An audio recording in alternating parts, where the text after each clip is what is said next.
Okay, so basically hereditary and variation. So we're going to be focusing on this particular topic, and basically when it comes to hereditary and variation, it's basically talking about how genes are passed on to another generation, to the next generation, and so on and so forth, right? And obviously that's hereditary, right? So how genes are passed on, and then variation really just talks about genetic diversity and basically how species can be different as they move from generation to generation, what changes they make, and how does this variation basically benefit them. So basically, hereditary and variation is a part of both the syllabuses in the CSEC Biology syllabus, and it's also a part of the CSEC HSV syllabus, right? So that's the plan. So it's kind of going to be like a quick short course, not short course, like a crash course on basically hereditary and variation. So just going over the main pin points that we need to mention if we're going to be talking about hereditary and variation. So what's the plan? So the plan is hereditary, it's about DNA, it's about genes, it's about alleles, chromosomes, and different types of genes. We're going to be talking about cell division and obviously variation, and then monohybrid, dihybrid crosses, and then complete, incomplete, and co-dominant. So that is the plan with all of this stuff. So, as we said before, hereditary. So basically, we're talking about how genes are passed on from parents to offspring, right? So, for example, let's just say my parents, or let's just say, yeah, my parents have brown hair, right? One parent have brown hair, and then one parent have black hair, right? And then I am the offspring, right? So hereditary is all about how those genes are passed on. So one of my parents have brown hair and the other one have black hair. So what color hair do you think I'm going to have when we mix? Because this is what we're talking about. This is a little bit of genetics, right? So we're talking about genetics when we talk about hereditary and variation, right? So we have to talk about that. So basically, what hereditary and variation and genetics, all of those, they're trying to explain how the offspring end up the way it end up basically. So the question is, if one parent have black hair and one parent have brown hair, which color hair the offspring is going to have? So basically, that's what hereditary explains. So basically, it's the passing on of genes from parents to offspring. And then variation talks about the differences in those traits between individuals or groups. So as I said before, variation is really and truly talking about the differences, right? So for example, because okay, one way to remember it, when you say the word variation, think different, think genetic diversity, because that's basically what variation is talking about, right? So for example again, and we can, as we go along, we're going to explain these things a little bit better, or we're going to learn the biological concepts that can explain these things a lot better. So for example, if we're talking about variation, let's just say maybe diabetes or something running in the family, and let's just say the next generation come and they don't have diabetes. So you're probably say, that's different, right? And basically this difference in the genes or genetic makeup is what makes these offsprings, the next generation, a lot more stronger. It makes them less susceptible to diseases. It just overall helps them to live longer because they're different and they're able to adapt to the environment differently, right? So that's the main difference between hereditary and variation. But overall, these two concepts are what helps us to understand how traits are passed on from the parents to the offsprings. Right, so now if we're going to be talking about anything hereditary, if we're going to be talking about variation, if we're talking about anything genetics, we have to talk about DNA, because this molecule right here is the backbone. It is the backbone, it is the foot, it is the everything. It starts from here, right? It starts from here. Now basically every living organism has a DNA. So it's either they have DNA or they have RNA, but RNA is only in viruses, right? But we're not talking about that right now. What we're talking about is specifically DNA. So it's deoxyribonucleic acid, right? This molecule, deoxyribonucleic acid, carries the genetic information, right? It carries the genetic instructions for basically our entire being, right? It is what we make up of. So for example, if you ever hear like a person saying, oh, let's just say that a couple, right, or they were a couple, then break up, and then the male say he want a DNA test, right, for the child because maybe you don't believe the mother or something. But let's just say the father want a DNA test. And that is why DNA is so important, because why you think him want a DNA test? Why must test the DNA? Because that is where the genetic instructions are, right? And if a person, and within families, you share DNA, right? You share some form of DNA with your parents, with your cousins, with, for example, your cousins, people like that. It gets less and lesser and lesser, right? But for somebody as close as like a father or mother, you will find a good amount of the same genetic makeup, right? The DNA. So basically, it carries the genetic instructions for development, functioning, growth, and basically reproduction. Because let's just say that one of my periods them were really short, right? And then me come out and be really, really short. Why me come out really, really short? Because one of my periods were short, and it's because that gene got expressed in me, right? So we're sharing the same DNA, and that is why I look the way I look. That is why you probably look like your mother, you look like your father, you look like somebody, but you look like somebody in your family. It's all about the DNA, the deoxyribonucleic acid, right? That genetic molecule that codes for everything down the line, right? So without DNA, you are not you, right? It starts from here. Now, if you look at this diagram, so the structure of DNA is known to be a double helix, right? So it's a double helix, it's two strands, right? It's a two-stranded molecule. That's how we say a double helix. So that's how the structure of DNA would basically look. Now, if we're talking about genes, now genes are also very, very, very, very important, because genes are basically a segment of DNA. So if you could look at this diagram right here. So before we say that this is a double helix, this is the DNA molecule that is within us, right? It is what because this is me. We need DNA for anything, for like cell division, right? The fact that we grow, we need it all starts from DNA.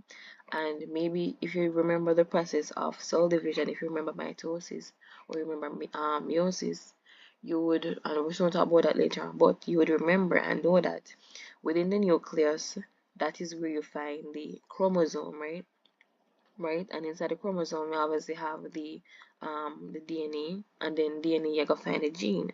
So the gene is basically a segment of the DNA molecule.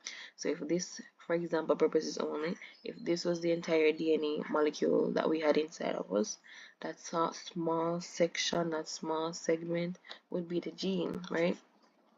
And it's basically a fundamental unit of hereditary. That's what the gene is, right?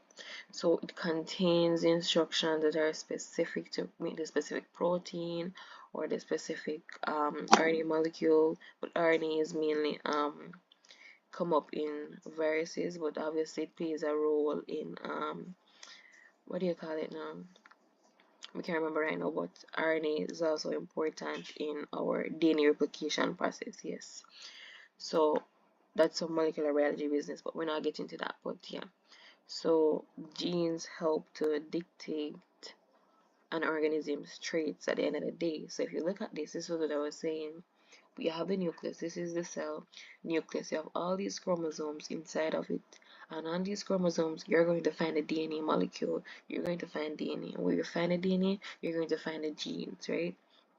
So all of this come together in order to make us us, right? And remember, in our bodies were made up of millions, millions, and millions of cells, because cells are really, really, really, really small. This diagram is showing an animal cell. Look, can you imagine that? We're talking about DNA, we're talking about genes, right? And look at this diagram. A cell can only be seen under a microscope, and then you're telling me that I'm telling you that after you see this cell under the microscope, it gets even more complex because you have chromosomes in that nucleus, right? You have chromosomes in it, and you also have your DNA in it, and you have the gene, which is a segment of the DNA in it. So it's a really, really complex process that sometimes you probably can't wrap your head around the fact that, okay, the cell is already so small and so much is going on inside of it, right? But just remember that the gene is a fundamental unit of hereditary. So, and it's a segment of DNA. So once you see the DNA molecule, which is a double helix, just remember that a segment of that is a gene, and it codes for a specific trait, maybe blue eye color, maybe black hair, but it codes for something. Right, so the same chromosome that we were talking about that is inside of the nucleus, right? And these chromosomes are basically the stars during cell division. So during mitosis or meiosis, they definitely they line up at the equator, they become condensed, they start out as chromatids and all that stuff, but they're basically show behind cell division. But just to get an idea of what your structure is like, so it's like a thread like structure, right? So basically this representation is when they are condensed, right? So when they are decondensed or uncondensed, it makes them a lot harder to see. It makes it a lot harder for us to see, right? When they are not condensed. So when they're condensed, they resemble this, but in all reality, they are made up of thread-like structures, right? And if we get a little bit more complex, like some nucleosomes and stuff like that, because it's literally a thread-like structure, and we can reel it all out. We can literally reel it. So this chromosome, if we take piece, I would just start is literally strands of nucleosomes packed together that make up the chromosome, right? But that's not the point. We just want to know at this level that it's a thread-like structure within the nucleus, and it carries genetic information in the form of DNA, because we know that. And by the way, DNA are also packaged with proteins and all that stuff in here, right? But we're not getting into any of that right now. But basically, the chromosome, and we know that the DNA can be found on the chromosome, and then we know that the gene can also be found on the chromosome, right? We know that. So that is why it carries the genetic information, because it carries all the structures that code for our genes. We have our gene, we have our DNA, everything is locked within these chromosomes. Right, so now if we get, so bear in mind, or let me just repeat again, that a gene is a segment of DNA. We said that before. Now we have different types of genes. So basically we can have a dominant gene, and we can also have a recessive gene. So a dominant gene would be a gene that is expressed, meaning that it shows up, right? And then the recessive gene would be one that is not that is present but not expressed, right? So we say that dominant gene is represented by a capital letter. In this case, you're going to use capital B. And then recessive gene is represented by a common letter, and in this case we're going to use a common B. Now, how I would explain this is that, as I said before, we said that genes code for a particular trait. So now these B, and this is example purposes only, because if we want to represent the gene, we can use anything. We can use a big A, a big B, a big C. It depends on what trait we're coding for, right? So in this situation, this big B is going to represent black hair. Me, I'm gonna make it represent black hair, right? But if you get a question or something like that, you might see C, you might see big R for red flowers. It depends, and little R for white flowers. It depends on the question, it depends on the gene and all that stuff. But in this example, just know that the dominant gene is always the capital letter and the recessive gene is always the smaller, the common letter. But in this case, we're going to let capital B code for black hair, right? So this is going to be black hair, and then the recessive gene right here, the recessive gene, we're going to let the recessive gene code for brown hair. So it means that in this situation, and bear in mind that you get two, right? You get one from each parent. So it means the example I'm used before, say one of my parents have black hair and one have brown hair. But in this situation, brown hair is the recessive gene, right? So let's just say that my father did have black hair and me get this gene from him, capital B, and let's just say that my mother have brown hair and me get this recessive B from her, and because it's recessive, so basically these two B's, the capital B and the common B, both of them make up who I am right now. That is the gene that me end up with, right? I'll get one from each parent, right? And if we go back to sexual reproduction and we go back to fertilization, we know that it's both parents involved, so the offspring is going to be determined by the genes that them get from both parents, right? If it was asexual reproduction, there's just one parent, so whatever the parent have, that you get back. There's no question or none in it. But since this is sexual reproduction and we know that we're going to get one gene from each parent, and I said before, if my father have black hair and my mother have brown hair, but the gene that she passed on to me was recessive, right? And the black hair gene, the black hair trait which my father gave me is dominant. So when they made me, and this is me now, and me end up with a capital B and a common B, what do you think would be my hair color now, right?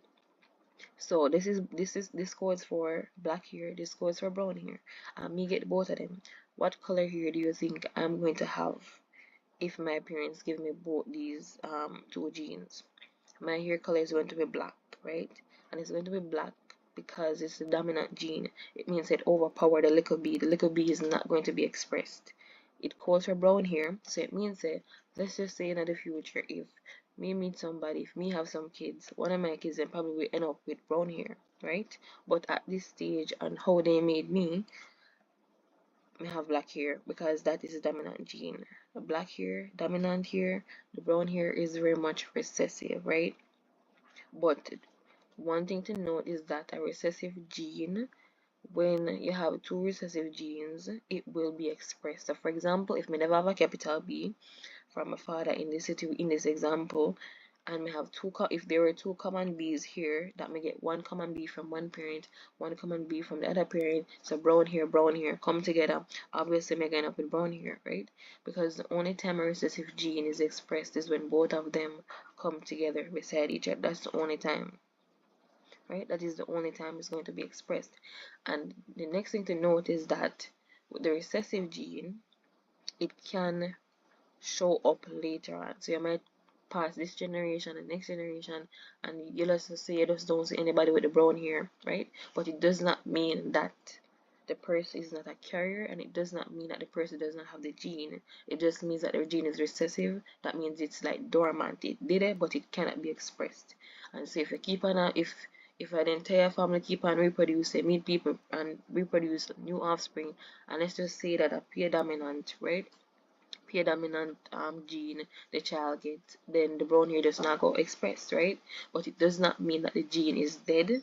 If one person in the family buck up on somebody who have the recessive brown hair, and the brown hair and brown hair come together, the child again up with a brown hair. So that is why in some situations certain things can skip much generations and generations and generations, and then 10 generations later, something that you think they did out long time a show up back, your great grandkids or something like that, right? So that's basically how the dominant and the recessive gene works. Okay, now then you have so if we're talking about genes, right, they can also be homozygous and they can also be heterozygous. So we said before that the recessive gene is not expressed unless there are two of them together, right? So if a big B is before the little b, that little b is not going to be expressed, right? So homozygous, which means same, means that two alleles or two genes, basically it's just basically it just means that both of them are the same. So in the example here we have 2b, so you have big B, that's homozygous because both alleles are the same, both genes are the same, right? Big B. And then you have heterozygous, which means that different. So it means that one of them are different. So you have big B, little b. And obviously recessive, right? You have little b. But in this situation, if we put another little b right here, if we put another little b, right here, that would be homozygous recessive, right? So we can just say homozygous recessive.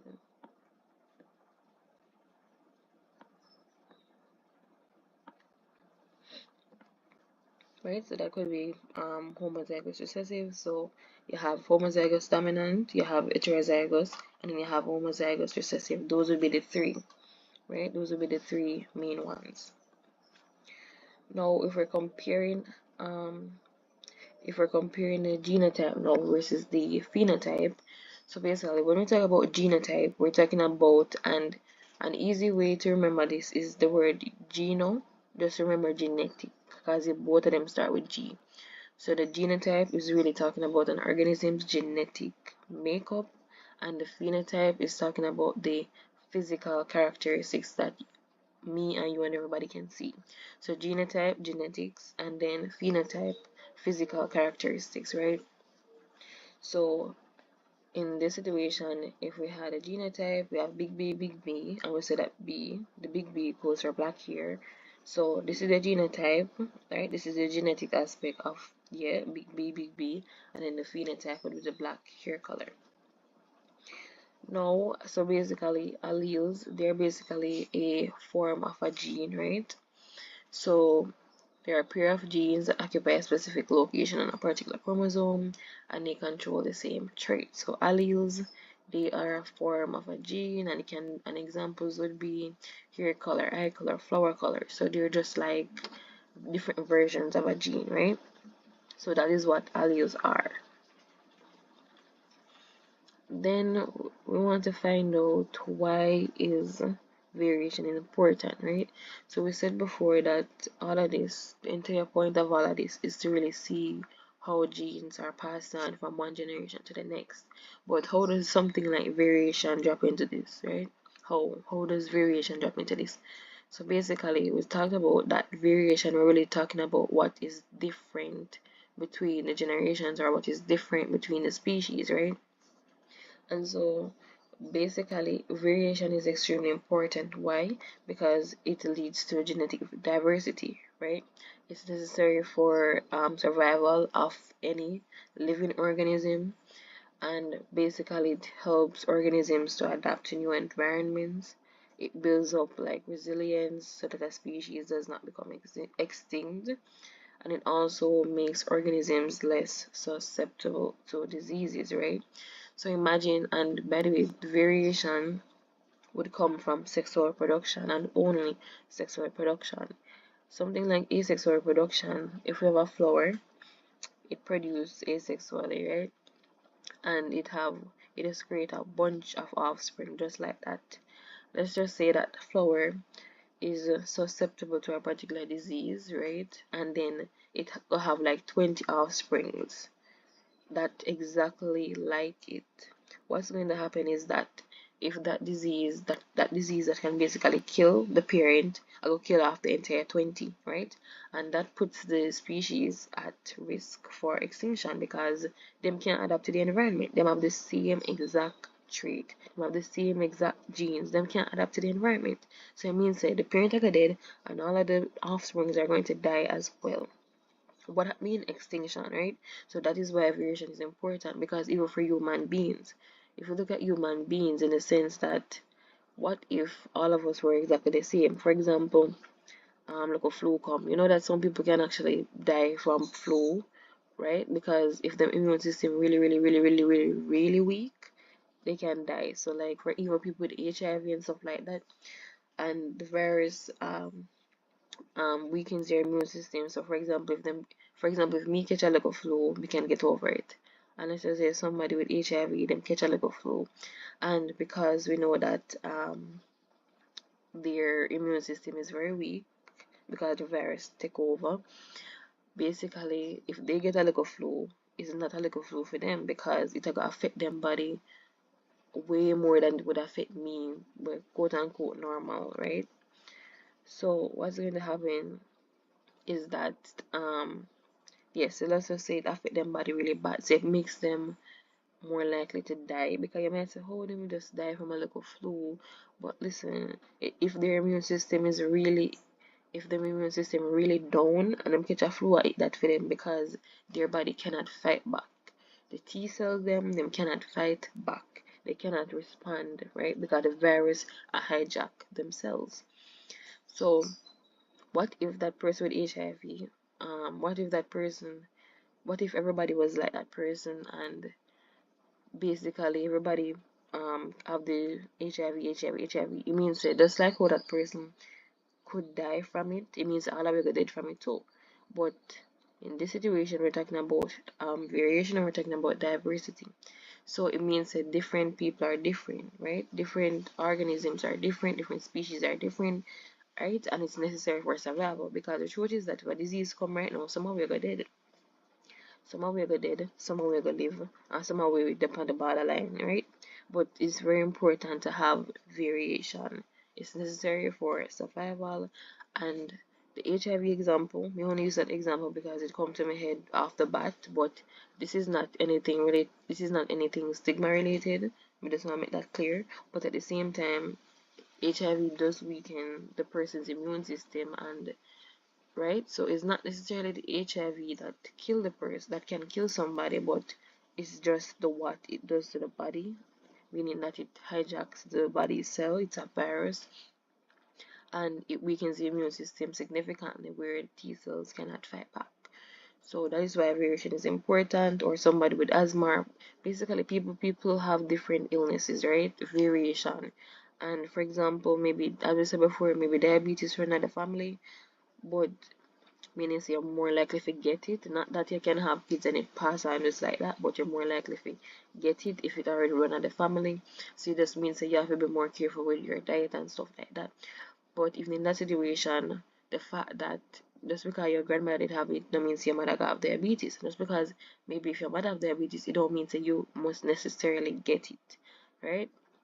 So that's really what variation is and what it's basically talking about, right? And we said before that if we're talking about variation, it will come from sex reproduction, the fusion of male and female gametes, some fertilization have to take place, right? And another way that variation can come about is through a mutation, right? So mutation meaning that there's a change in the DNA sequence, right?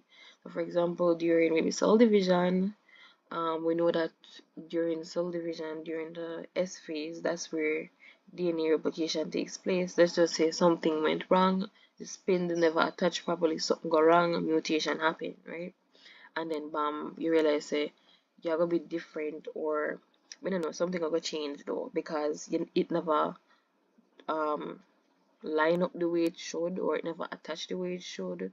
So that's basically like a what's the word? It's more like you're more likely to have an abnormality, yeah, something like that, abnormality. And another way that you can get like a mutation happening, right, is through mutagens such as radiation. That is why them tell us to stop microwave food, cook food, stop microwave food, stop be close to like radiation, heat, anything like that, because it's not good for us. So that's why they say that. And not all variation is good, as you can see, based on the whole radiation thing, because you know that can kill you, and radiation can trigger the cancer cells and bam, you have cancer, different things. So it's not all variation is good, but it can basically change things. Just know that. Okay, so now cell division, mitosis, and meiosis.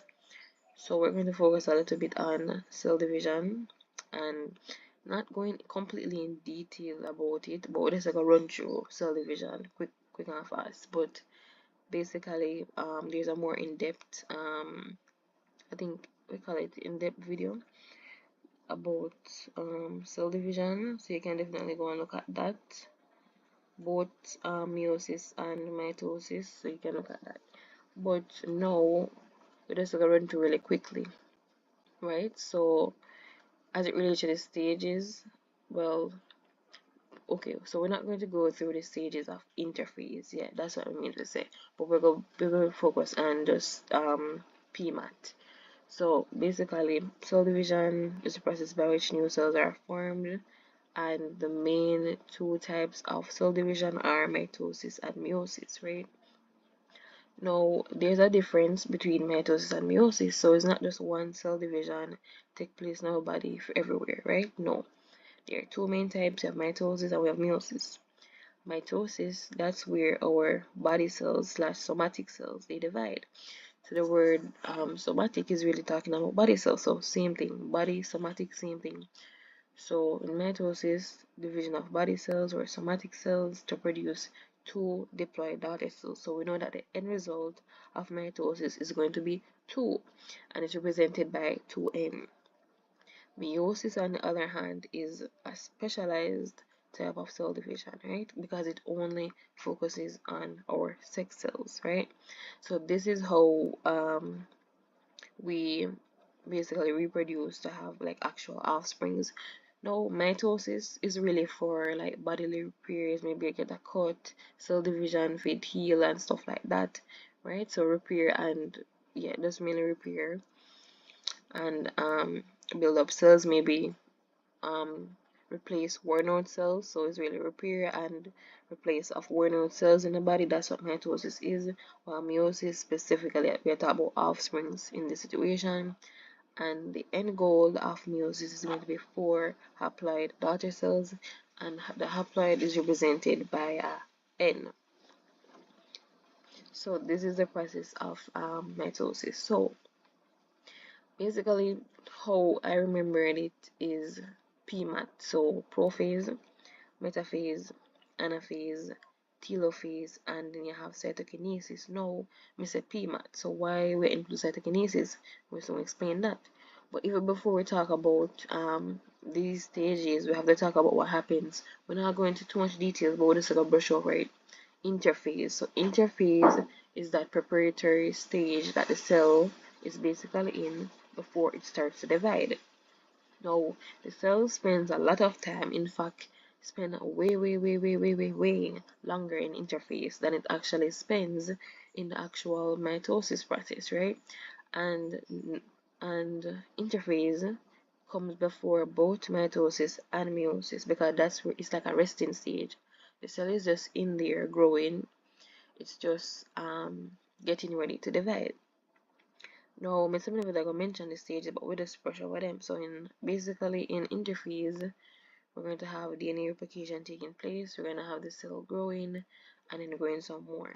That's really interphase, right? So the cell spends a lot of time in that stage. Now let's start focusing on mitosis. So after interphase done and gone and the cell enters mitosis, what's going to happen is we're going to start with prophase.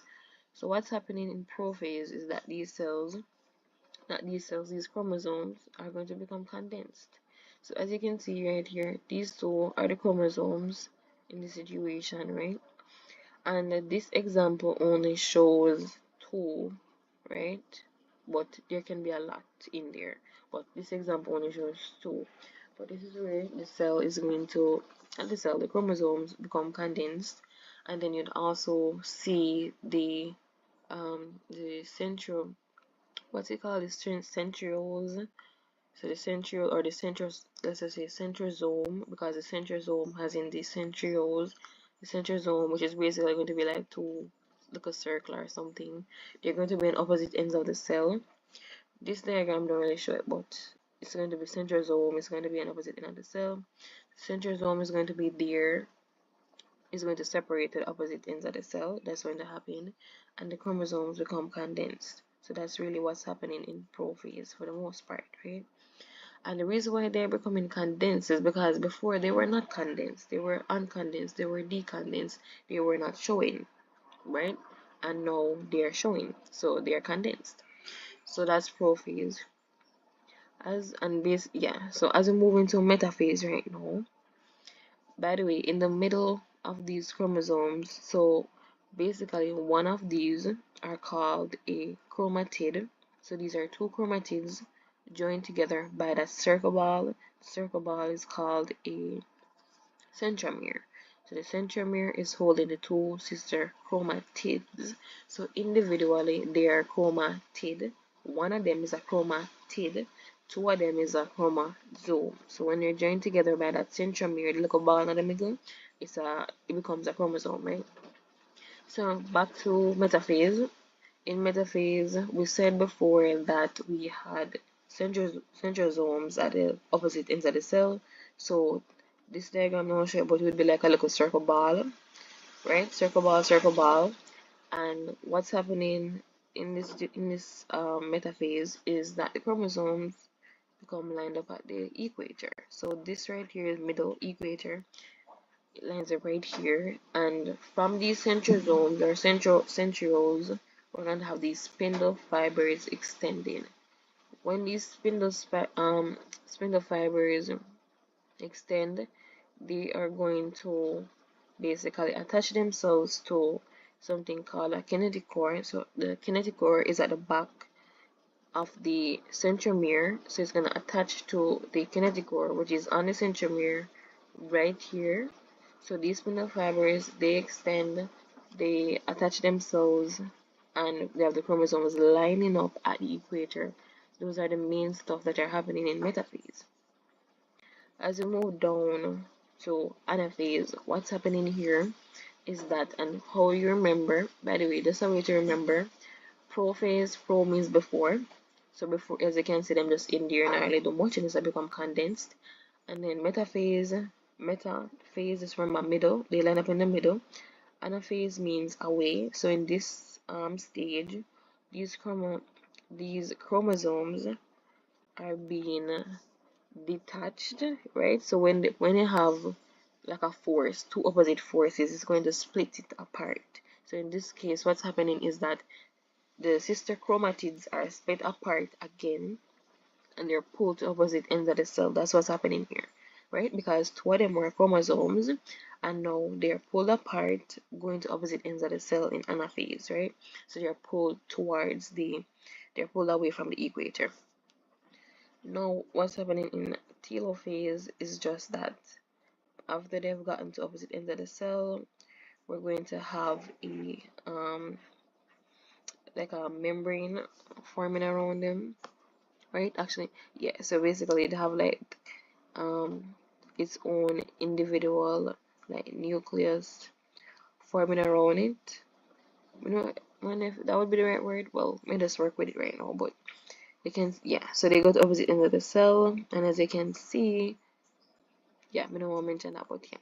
So they're pulled towards the end of the cell, and you have equal amounts on both sides in telophase. And then cytokinesis is what is going to split them into two. So these two are going to become the daughter cells. Two of them will become daughter cells. So the goal behind the entire mitosis is to produce two daughter cells at the end of the day. And as you can see, we end up with equal amounts in each daughter cell. So that is the goal of it. And also in telophase, this is where the we call it the nuclear membrane. So the nuclear membrane starts building up. So that's what's happening here. The circle around it, the membrane is a nuclear membrane around it, right? So it's a nuclear membrane, and the chromosomes start becoming decondensed. As I said, this diagram is not the best diagram, but yeah, they become decondensed. So you see how visible they were? That means that they start not being as visible, right? So the end goal is kind of like for data cells to look similar to what we started with initially.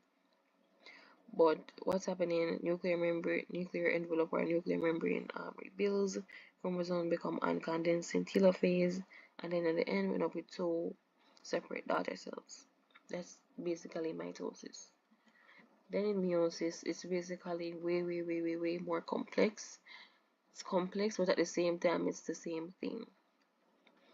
Okay, so what's happening is here in the prophase. So what's happening is we have PMAT twice, right? We have PMAT twice.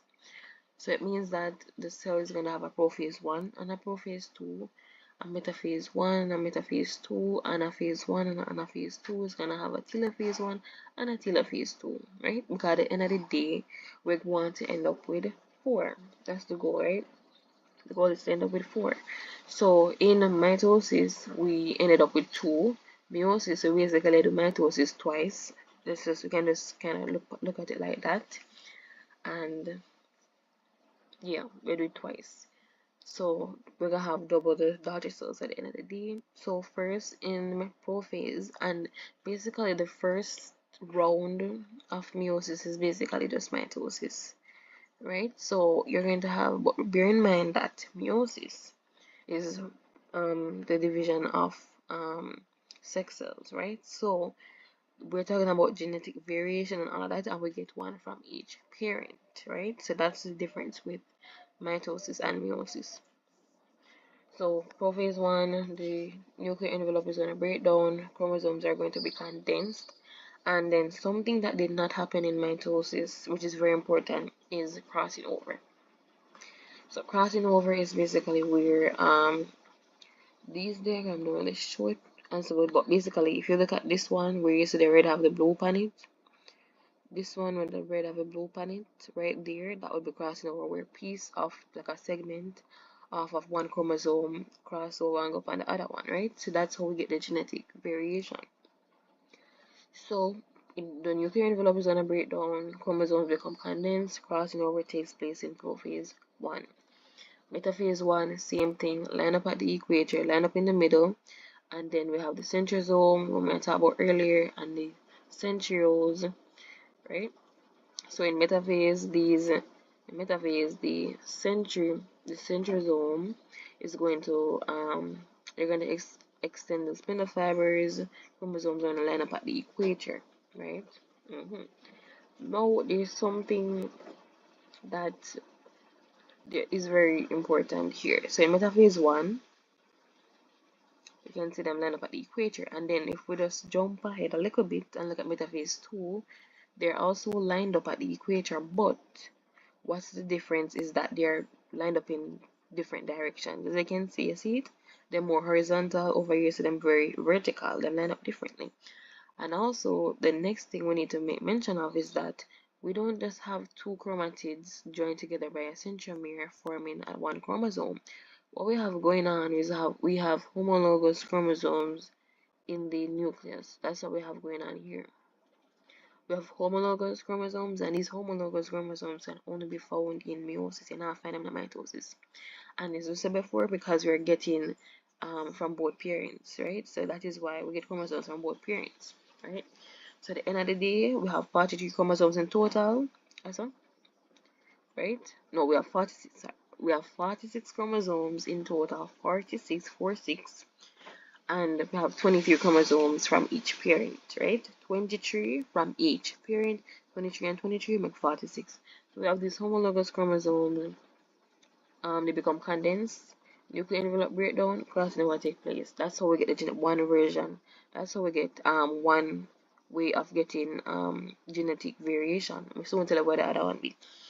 And it's within these steps. So the metaphase 2, they line up at the equator, spindle fibers extend, bump to the join to the kinetic cores at the back of kinetic cores on the centromere, right? So spindle fibers extend, attach themselves, anaphase the chromosome. So before homologous, or we could also call them a tetrad. So that's basically 4 chromatids, 2 chromosomes, 4 chromatids make up the homologous pair, right? So here when we have pulling apart is we have one chromosome and go so, one chromosome and go so, right? And you can see the genetic variation. You can see what happened because of crossing over, that we have different color upon different color, right? So that's what happened. Then in anaphase, you're being pulled to opposite ends of the cell, And then in telophase and cytokinesis, the nuclear envelope is going to reform, chromosomes become decondensed, meaning they're going to be less visible now, and obviously the spindle fiber is gone, and it's going to split into, it's going to create a little hunch in it, like kind of like split into two, right? So now prophase 2, right? But bear in mind, so even though it's splitting into two, it don't split come, what is it? It don't really necessarily split completely, right? So it now got the pinch off right here, so not here, so not time it. But in prophase 2, it's basically the same thing that gonna happen. Chromosomes will become condensed, and then all the centromeres are going to separate the opposite ends of the cell. Metaphase 2, these are chromosomes lining up at the equator. In metaphase 1, we had homologous pairs, we had tetrads lining up at the equator, right? We had 4 chromatids, 2 chromosomes. Here we have 2 chromatids and 1 chromosome, right?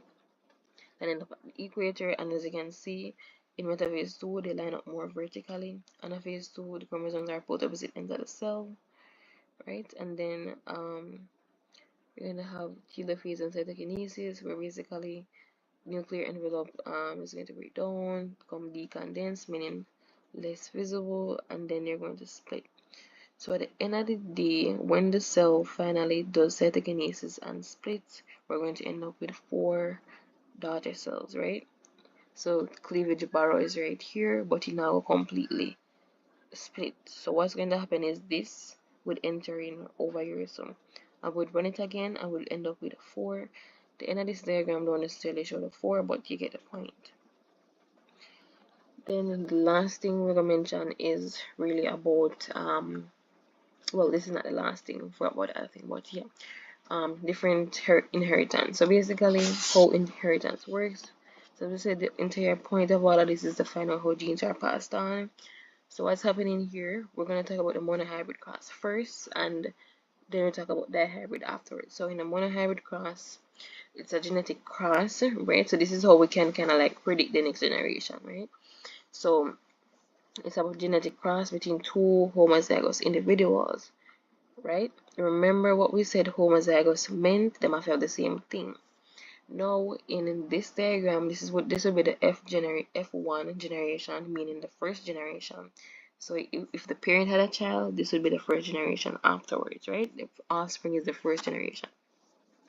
We said homozygous. You can have homozygous dominant and also have homozygous recessive. So if you cross a homozygous dominant with a homozygous recessive, so if the one parent had black hair, so BB, which goes for black hair, which, well, not black, oh no. So if BB, forget, so we do a different example. So we do flowers, my bad. So we're doing flowers in this example. So BB, so the big B is blue, which is dominant, and then the little b is white, which is recessive, right? So if we coded big B, which goes for blue, which is dominant, and then we code homozygous recessive, which goes for white, what's going to happen is that we're going to get 100% blue flowers, right? 100% blue flowers, right? So as you can see before, this is the genotype. So it means that all of these flowers have the trait for white flowers, but it's not expressed because the dominant one overpowers it. So it's 100% blue flowers that I get, and then I get 100% for the genotype, you'll get 100% big B, little b, and then for the phenotype, 100% blue flowers. So where things kind of get more differentiated with our monohybrid crosses when we go down to the F2 generation, and that's basically the second generation. Now we're using a different example. So what's happening here is we have 2 homozygous, well, not homo, 2 heterozygous individuals, yeah. So let's just say right here we have all of these individuals are heterozygous, by the way, right? Because they have 2 different genes, two different alleles, right? So yeah, so usually at the end of the F1 generation, you're gonna get heterozygous. Now when we go to the second generation, right, meaning heterozygous. So if an heterozygous crosses with another heterozygous, which in this case we're going to be doing big R for red flowers, and then big little r for also red flowers, and then little r for white flowers. So red flowers is the dominant trait, and both these genotypes code for it, right? And then little r, that's white flower, which is recessive. So if we cross two heterozygous, meaning big R, little r. So that's the genotype, big R, little r, and big R, little r. So that means that we're crossing two red flowers, right? So it's two parents and both of them look red. What do you think could happen? But they have different genes, they have different alleles, and we say that alleles are basically different are basically alternative forms of a gene, right? So it can code for different things. So in this situation now, we have two heterozygous, both of these flowers look red. But if we want to predict the next generation, we can do a cross, and that's what we're going to do now. So the first child them have, and this is just a Punnett square that we basically use to do it. It's called a Punnett square. It's very easy. It don't hard. Just draw four box, and then you get the alleles of big R, little r, big R, little r. Because in this situation, it is heterozygous crossing with an heterozygous. I we know that both heterozygous they code for red flowers. So now two flowers that look very red, we're going to cross them, right? And then the first child that I'm have, so this first 25% is going to be red flowers. So it knows, say, okay, the first child will come out completely red flowers, right? And them not gonna have no trait, them not gonna have the trait for white flowers, because them not like a R. So it means, say, them fully red, them not no trait for white flowers. Then the other two, which is 50%, we realize they both have the white flower trait that carry with them. So that's 50% for the genotype big R, little r, and the phenotype is going to be red flowers, right? And then the last one is going to be little r, which is recessive, and it's going to go for white flowers. So at the end of the day, we have one, two, three. We have three red flowers, right? We have three red flowers, and we have one white flower, right? So 3 to 1, right? And then for the genotype, it's going to be one, right? One big R, two big R, little r, and then one little r, right? Right. So this should actually be 3. So it's not a mistake. It should actually be 3 to 1. So the phenotypic ratio is, we say that the phenotypic ratio is the physical characteristics. In this case, it's going to be the color of the flowers. So we're going to put 3 red flowers to 1 white flower. So if these flowers have 4 beginning, 3 of them are go red and 1 of them are go white. The rest of them are go, you get the point. And then the genotypic ratio is going to be 1 big R, 2 big R, little r, and then 1 little r. So that's basically the F2 generation, right? So as you can see, the first generation is usually very simple, really complex, everything 100%. So you're going to end up with 100% heterozygous. You're also going to end up with 100% of the dominant trait, which in this case was blue flowers. Now the dihybrid cross, which is a little bit more complex, right? So in a dihybrid cross, where you're going to be crossing two individuals, right, which code for two different traits. So instead of drawing up that 2 by 2 squared little Punnett square, you're going to end up with a 4 by 4, right? So a 4 by 4. So we're going to end up with 16 boxes, right? 16 boxes in order to do a dihybrid cross. And the phenotypic ratio is going to end up with a 93 to 3 to 1. Genotypic ratio, you're going to end up with a 1 to 2 to 1 to 2 to 4 to 2 to 1 to 2 to 1, right? So this is what is expected at the end of the day for the dihybrid. Anyway, so then you have complete dominance, codominance, incomplete dominance, right? So you have that at the end of the day. So let's find out the difference between the three. So basically with complete dominance, it just means that only the dominant allele is going to be expressed. So for example, if you had two flowers, right? And we use a flower example, big R coded for red flowers, little r coded for white flowers. So the complete dominance means the offspring is going to come out completely red because that is the dominant trait. Incomplete dominance, neither allele dominates the other.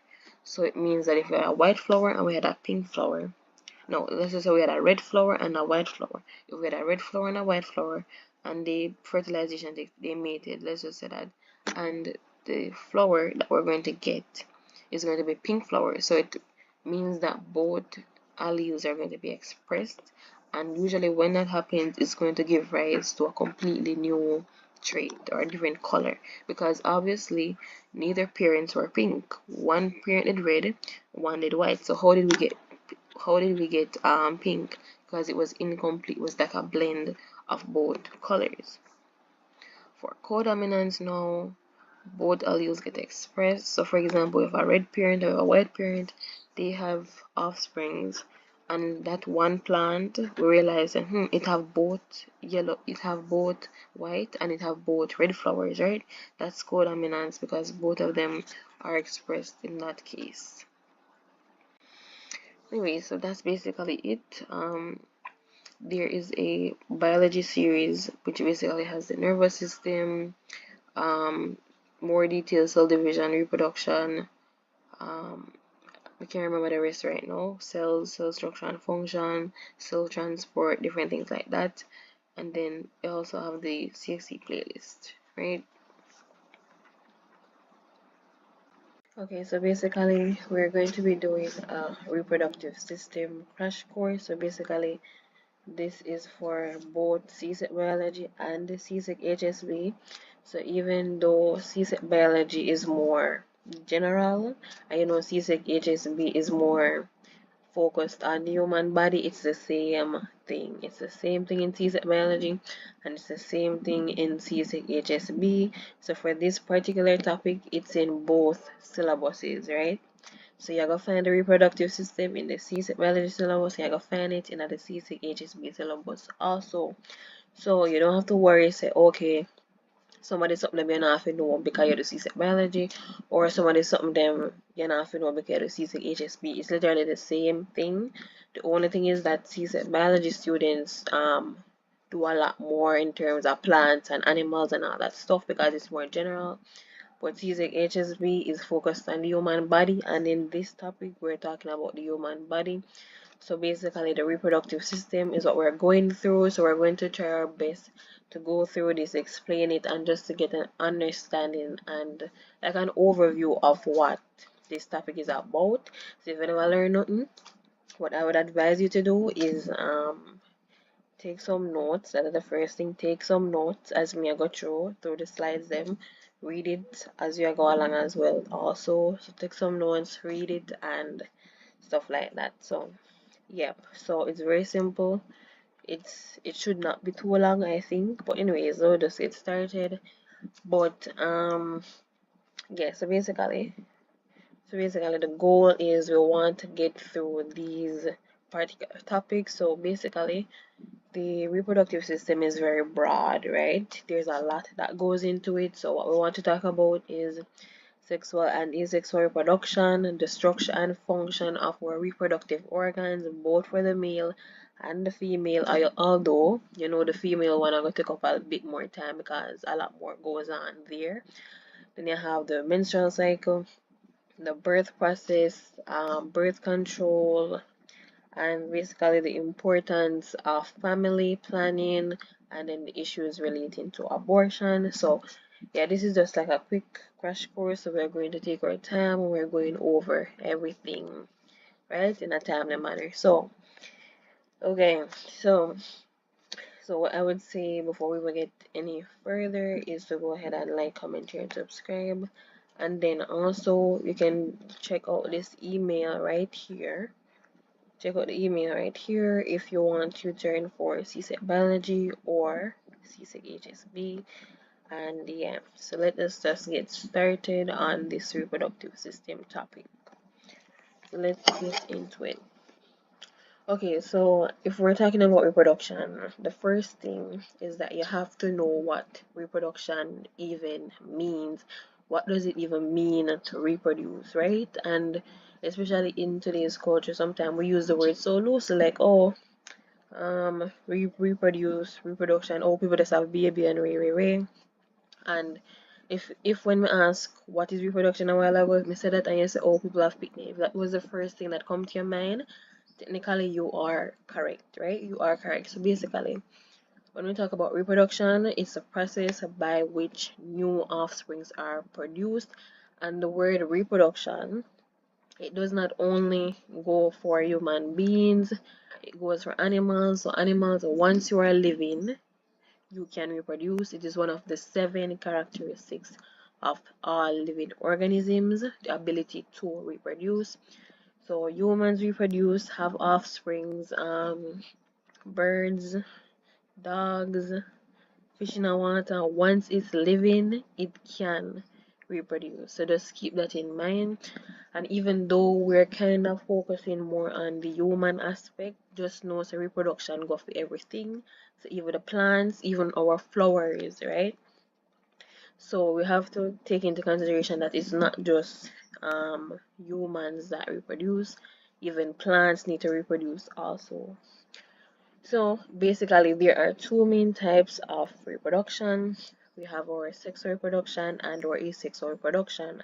So off the bat, when I say sexual versus asexual reproduction, human beings don't undergo asexual reproduction. Let's just put that out there, right?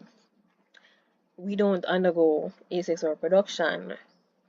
Like, how would I say? So one example of a organism that can reproduce asexually are plants. Literally, plants don't need 2 separate genders, or they don't need any gametes to basically fuse, right? In order to have offsprings, in order to have new plants being produced. Humans reproduce by sexual reproduction, meaning that both a male and female gametes have to fuse and fertilization has to happen in order for you to say that something undergo some kind of sexual reproduction. It has to fuse, male and female has to fuse, right? For asexual reproduction, it means that no fusion not take place, no fertilization took place. That is when you can say something is very much asexual. So human beings cannot undergo asexual reproduction, but plants can. And even though plants undergo asexual reproduction, they can also undergo sexual reproduction as well. So if you look at sexual reproduction right here, this is what humans undergo. That is how them have people have a baby. Male and female come together. You have the sperm cell, you have the egg cell, the sperm cells swim, go to the egg, fertilization takes place, boom, somebody pregnant, and then boom, them have the baby. That's the offspring. That's literally the process. So yeah, we're going to go into a bit more detail about the advantages and the disadvantages for both of these types of reproduction. Okay, so basically, let us basically compare them more in depth. So basically, you have sexual reproduction and asexual reproduction. So basically, what we want to see are basically the disadvantages and the so basically both the advantages and the disadvantages of each type of reproduction. So in our sexual reproduction, obviously we said before that it involves 2 parents, fusion of gametes, fertilization, all that stuff is going to happen. Asexual reproduction, and you can literally note this down as a big difference. So if a question should ask what is the difference or name 2, 3 differences between sexual and asexual reproduction, this is what you can say. You can say that sexual reproduction involves male and female gametes. Asexual reproduction involves no gametes, sexual reproduction, fusion of gametes. Asexual reproduction, no fusion of gametes happen whatsoever. And one of the biggest things when you're comparing asexual and sexual reproduction is that in asexual reproduction, what makes it so unique is that it have one parent involved, right? And what's so unique about asexual reproduction is that the offsprings are literally identical to the parent. When I say identical, I mean them identical. You know, like twin, right? Them literally identical, like identical twin. The parents and the child that look like exactly the same. So with asexual reproduction, there is no variation. There is no variation at all. So that disadvantage for asexual reproduction is actually an advantage to sexual reproduction. So in sexual reproduction, they produce offspring that have variation. And you might say, why does it even matter if there is variation or not? You probably wonder. But variation is very important for a species, basically very important for a species species to survive basically because variation helps. It's like, how would I describe it? It's basically equipping the next generation to be able to withstand different conditions, right? So basically, it helps the species to adapt to new environments, help to reduce the spread of disease, can be used to increase food production. And the disadvantage to sexual reproduction is that it takes a longer time to produce offspring. So, for example, compare human beings to what example could I really, So, for example, I can't think of an example right now, but compare human beings having, call it, all right, a pregnant woman have the baby in them belly, in her belly for 9 months. Is it that 9 months to give one or two child, right? Because the chances of having triplets and quadruplets, all of that stuff is very, very, very low. So say she have one baby or two baby in her belly at a time for 9 months, almost 1 year. Compared to plants, if the plant pollinate and whatever, the plant can grow one entire area in that exact same time if you compare it like that. But look at it like this. So if there is no variation in asexual reproduction, right? And let's just say that there's a disease, right? And this plant is not, what should I say? It does not have the mechanism to fight off the disease. And the plant, what a word now, susceptible, right? The plant is susceptible to the disease or whatever. And then that plant do asexual reproduction and produce 20 other plants that cannot fight off the disease. At the end of the day, all of them are go dead. All of them are go dead because basically the parent no good and all of the them no good either. Cause all of them have the disease, right? So that is why variation is so important. So that is why variation is so important, and that is why human beings, you different from your mother different from your mother, and everybody. So even though you share the same genes, the genes not identical to the T like that. It don't identical to the T. It's not share some, but there is variation because you have some of your mother, some of your father mixed together. So if something already in your mother bloodline, we're gonna kill everybody.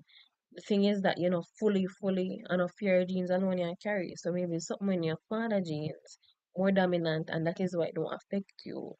Like, for example, sickle cell or something like that, right? It's not dominant, right? So it don't affect you, but you have the recessive trait for it or something like that. But you basically get the point when you compare them. That at the end of the day, they both have their advantages and their disadvantages. Variation is very important in sexual reproduction and in asexual reproduction. They can actually produce a larger number of offsprings in a shorter period of time. For example, we get the example about the plants. The plant produce 20 plants. In the time when one pregnant a human, for example, a human being take a pregnant 9 months with one child or with two child maximum, typically. The time what it basically take to have that one or two picnic, the plants produce so much other plants during that 9 month period, like a lot. So you can basically see the difference. And Yeah, so the disadvantage of asexual reproduction is that they have an increased risk of disease and also no variation, and overall just they're kind of, what should I say, like a lower quality. It's almost like copy and paste, copy and paste, copy and paste. But what if there is something wrong with the parent? It means every offspring will have that issue as well. You get what I mean? With sexual reproduction, you never really know. Is either them have the disease or them don't. You honestly won't know because variation makes the difference in sexual reproduction.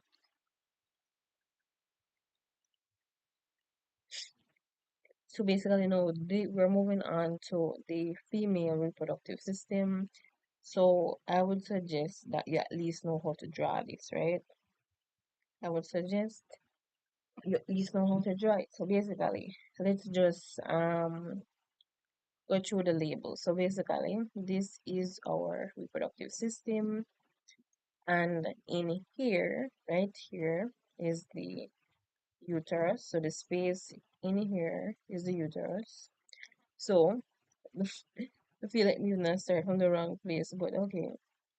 So basically, this is where the vagina is down here, right? So this is the vaginal opening down here, right? So the vaginal opening, and then you have the cervix to the back. So basically, if for example you go to the gynecologist or something like that, this area is basically what they would be able to see from the opening back to the cervix. That's all they can see. And then up more is the uterus. So basically, uterus is very important. The uterus is very important. Like for example, when they say the uterus lining, for example, with the menstrual cycle, the uterus lining would basically shed, or basically it would break down. Uterus wall break down, like what I'm always saying. But basically, this is the ovary, this is the fallopian tube, and this is Frimbe. You don't really have to necessarily know this one right here, but everything else, the vaginal opening, the cervix, the uterus, the fallopian tube, and the ovary, I would suggest you know to draw this, or at least have a mental presentation in your mind of how it exactly looks. So anyways, let's go over the functions then. So the first one is the vaginal opening. So basically, it allows sperm to enter the reproductive tract to potentially fertilize an egg for, and basically, yeah, so for reproduction, also menstruation, so it provides an exit route for the menstrual blood from the uterus. It also functions in childbirth, serves as a birth canal during delivery, and also for sexual function. But basically, everything goes on with the opening, like everything have to pass the opening right there.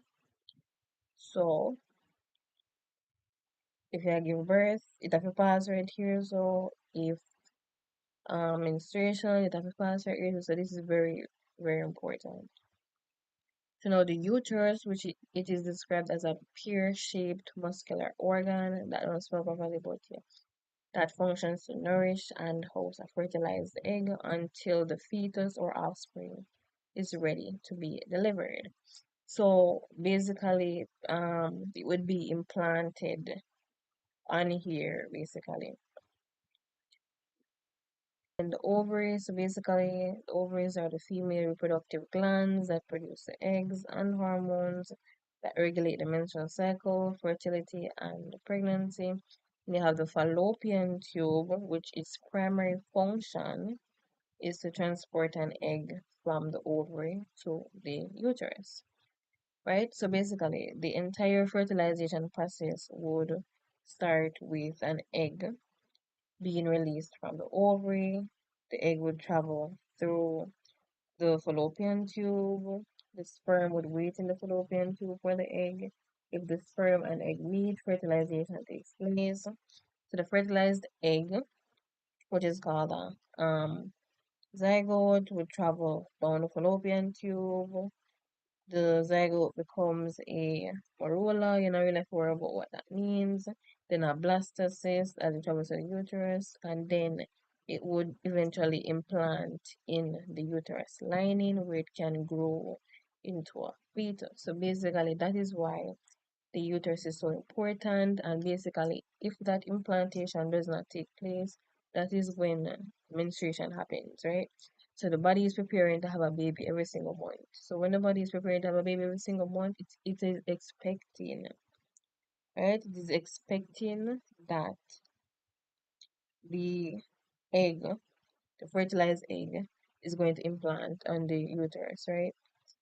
So if that implantation does not happen, if it does not take place, then what's going to happen? The walls are going to break down, and it's going to break down in the form of blood, basically. So that's how the entire menstruation process happens, right? So then let's talk about the cervix. So it's a vital part of the female reproductive system. It has many functions, including fertility, pregnancy, childbirth, menstruation, and also protection. So as it relates to fertility, so the cervix allows the sperm to pass into the uterus during ovulation, pregnancy.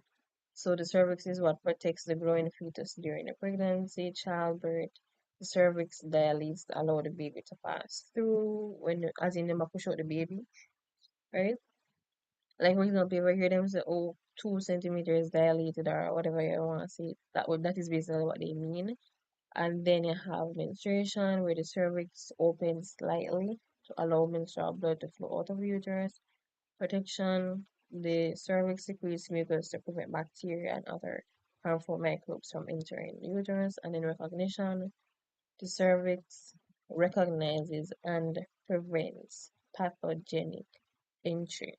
Right, so you can see that the cervix plays a very big role. Okay, so basically this is the male reproductive system now, and basically just look at it, just look at it. So this right here, this tube is called vas deferens.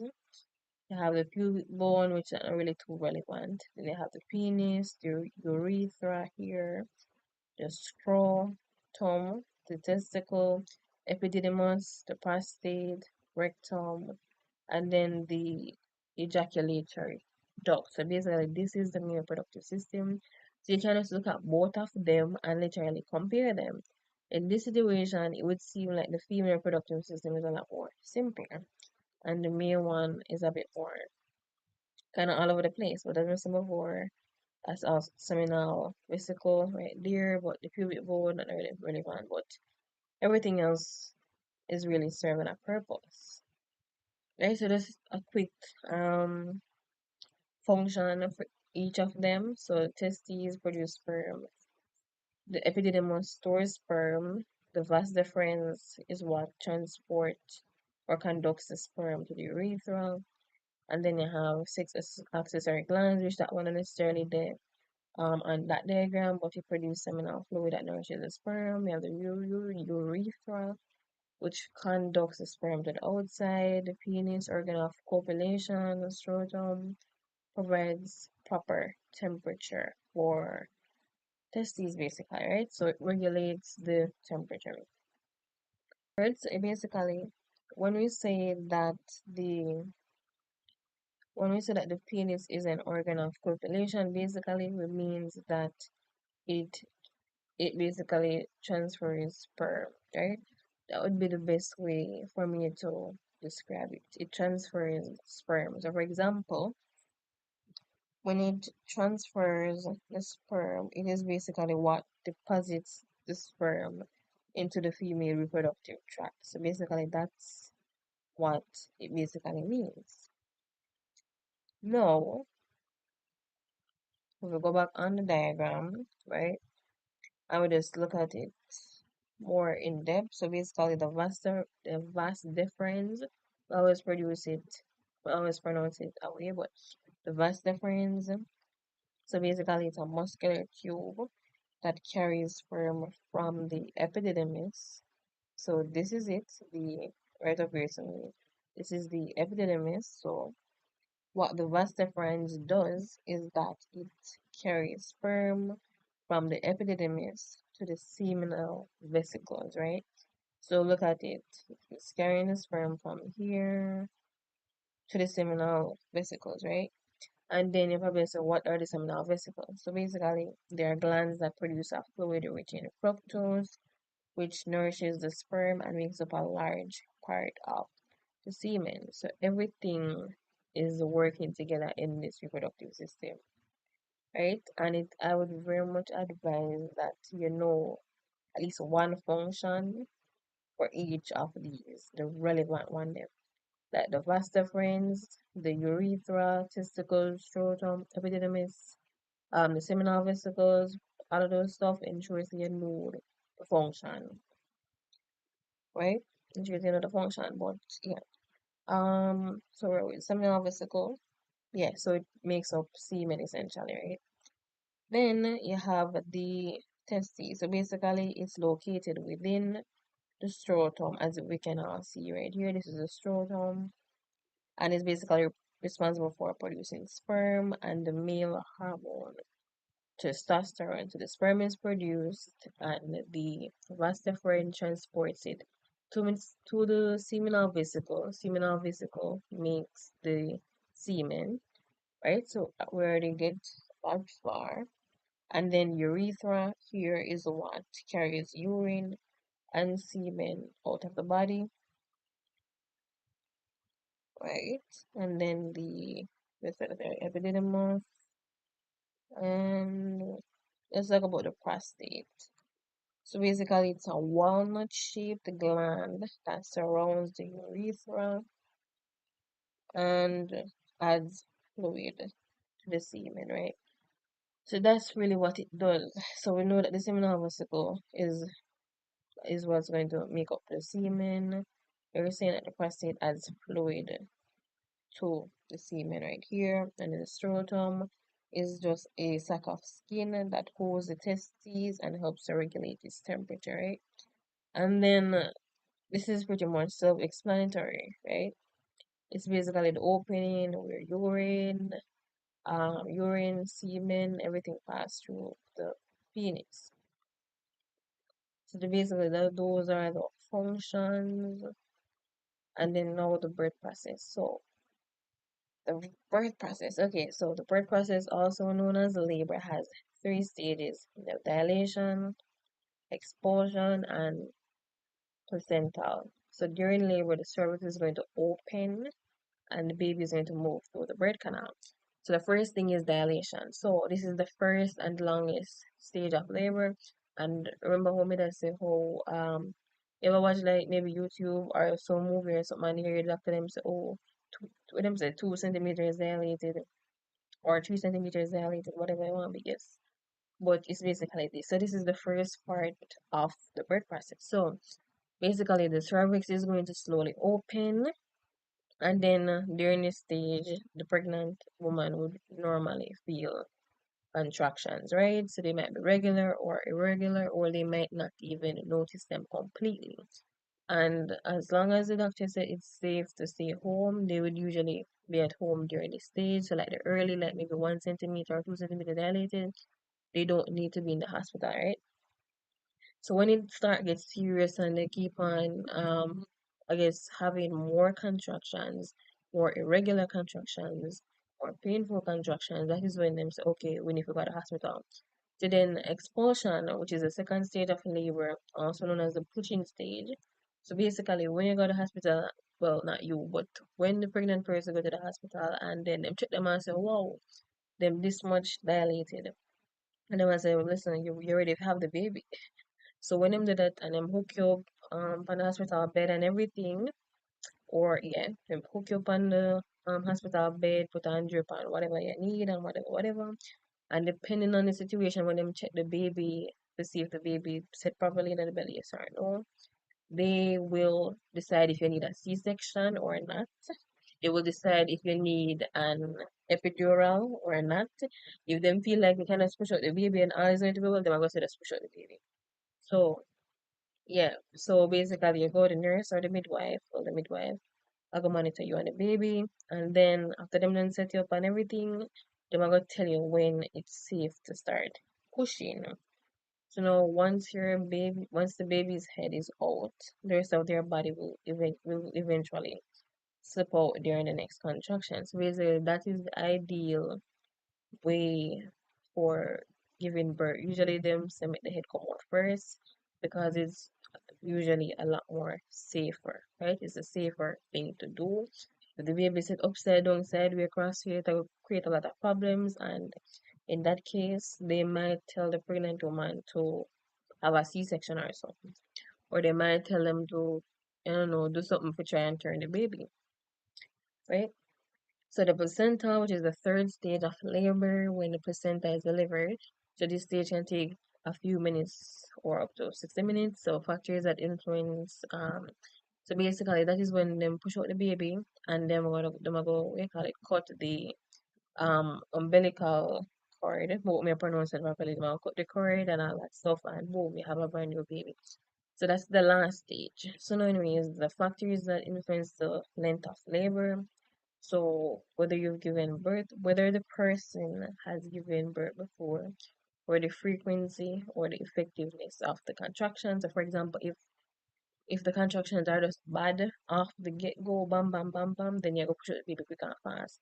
If the contractions very if it's painful and the person is not like dilated very far, you're gonna sit down and pain and wait, really and truly, right? So, and especially if the woman has given birth before, that gonna be a lot easier to push out the baby because at least our body did it before, so our body can do it again. If it's the first time, the body might, whatever, but yeah. So, anyways, signs of labor with the backache, diarrhea, and the most obvious one, um, the water breaking essentially, right? We don't really know about them other one here and there, so let's just scrap that at least for now. Okay, so this is just the birth process again. So basically, the baby pushes against the cervix, causing it to stretch. Stretching of the cervix causes nerve impulses to be sent to the brain. Brain stimulates posterior pituitary to release oxytocin, and then oxytocin causes smooth muscle lining, but basically for the uterus to contract. So everything is a process. So when the contractions start, bam, bam, bam, that is when you know the baby will come out. Then the menstrual cycle. So the menstrual cycle, it happens every month, prepares the body for pregnancy. If there's no implantation, there will be no pregnancy. So no implantation equals having a menstrual, yeah, basically. So basically it would happen, so technically they say it should be every 28 days, but it can vary from 21 to 35 days. So once the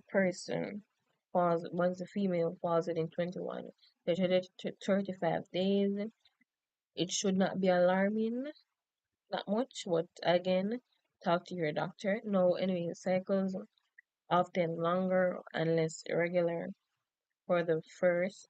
No, they're often longer and less regular for the first few years after a person starts menstruating.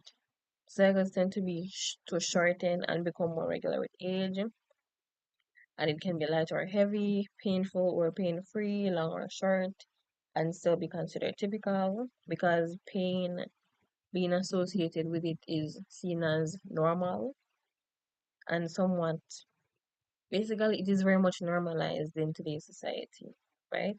About period cramps. It's normalized as if it's nothing, at least in today's society. So what happens during the menstrual cycle? So estrogen.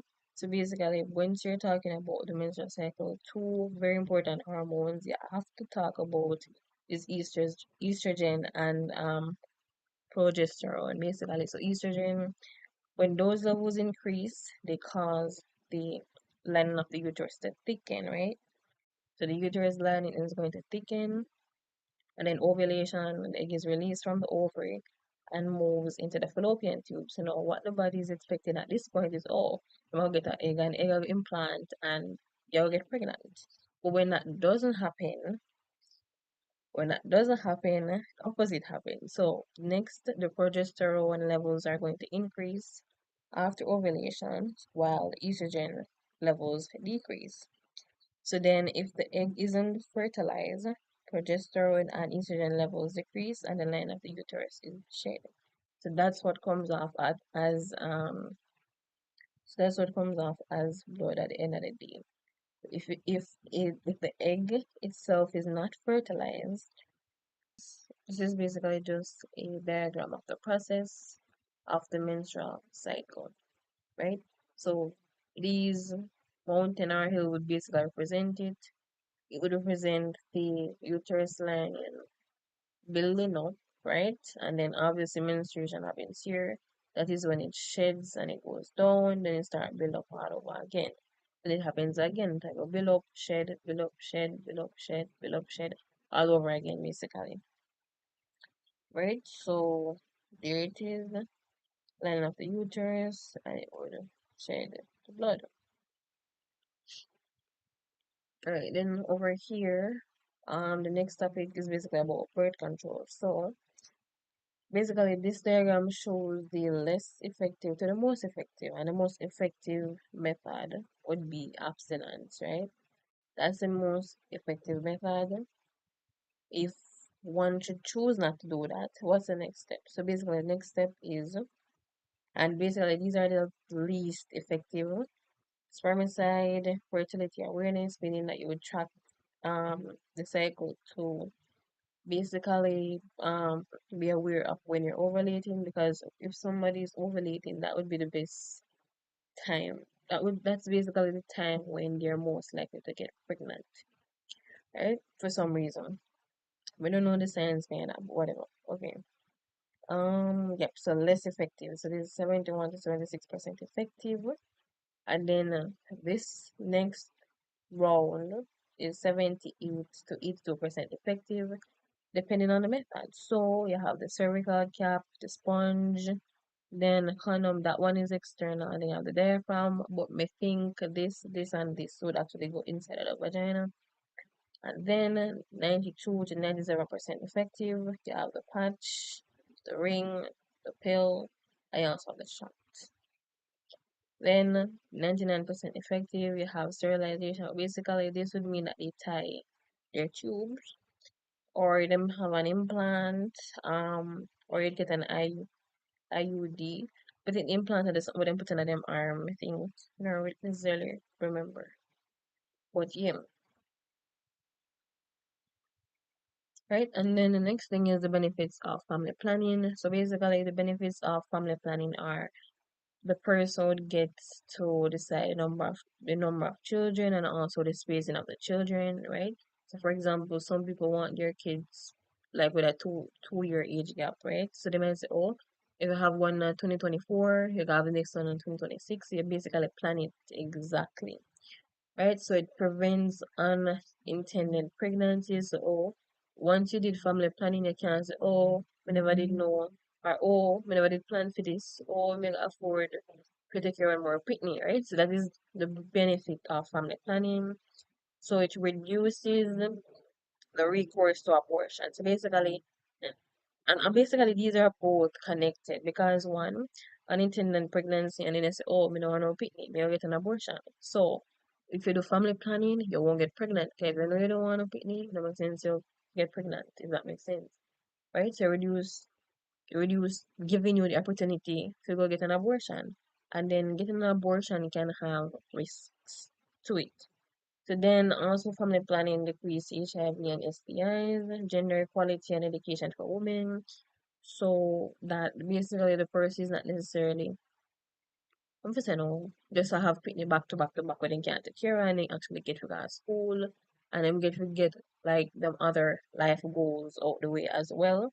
And this one is for females specifically.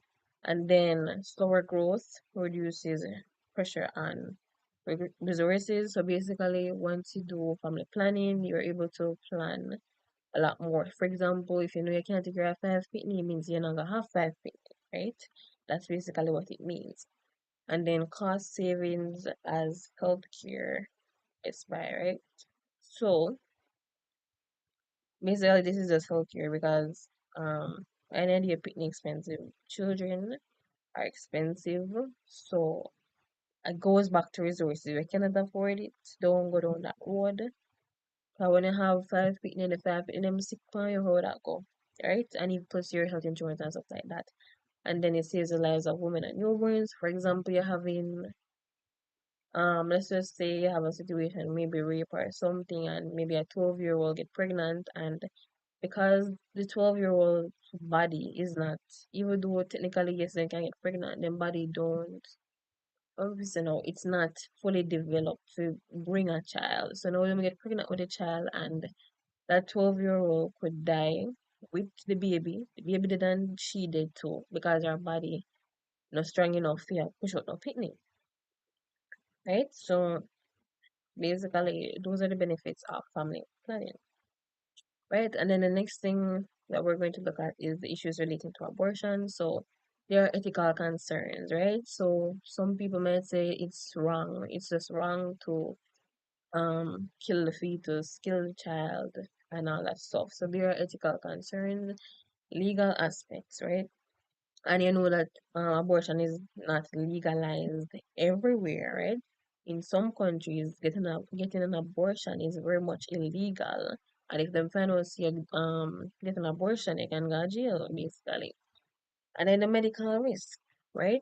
Because when people do abortions, especially when them do it under the quiet, like some local warehouse back up with something, it put them at risk for infection, excessive bleeding, incomplete abortion, meaning the little person what they want to do because for example in countries where abortion is illegal, let's just say them go somewhere under the counter, go try and get the abortion done. It has risk to it. And let's just say the person not do it properly or them when they want to do the abortion, them left something inside of them, like when it's supposed to inside of them, infection and basically kill them off, right? Or mess up the urinary tract or whatever you want to call it, right? Right. So then there's also the social stigma because people usually look down on women or people who decide to have an abortion. That's one thing. Access to care. So depending on where they're from, especially somewhere like when you want to say Africa, maybe somewhere in a maybe Israel. I know they're in a country, they're not in places like Israel or them places. In places like that, it might be hard to, seek help or whatever. We don't know if it's and then impact on future pregnancies, that's also a risk. So basically what we went through sexual and asexual reproduction, destruction, function of the reproductive organs, menstrual cycle, the birth process, the birth control, the importance of family planning, and the issues relating to abortion, basically, right? So basically this would be the end of the reproductive system process or the topic. However, right, so it'd be the end of the topic. But yeah, take everything with a grain of salt in it, right? But basically, these are the main areas that would fall under the reproductive system. So what you need to do is just know about these things, know about the differences, the advantages and the disadvantages, the structure and the functions, be able to explain the menstrual cycle, or if you're given a diagram, be able to interpret it, the birth process, the birth control, different methods of birth control. We have the importance of family planning and then the issues relating to abortion, right? So these are all of the topics that we went through today.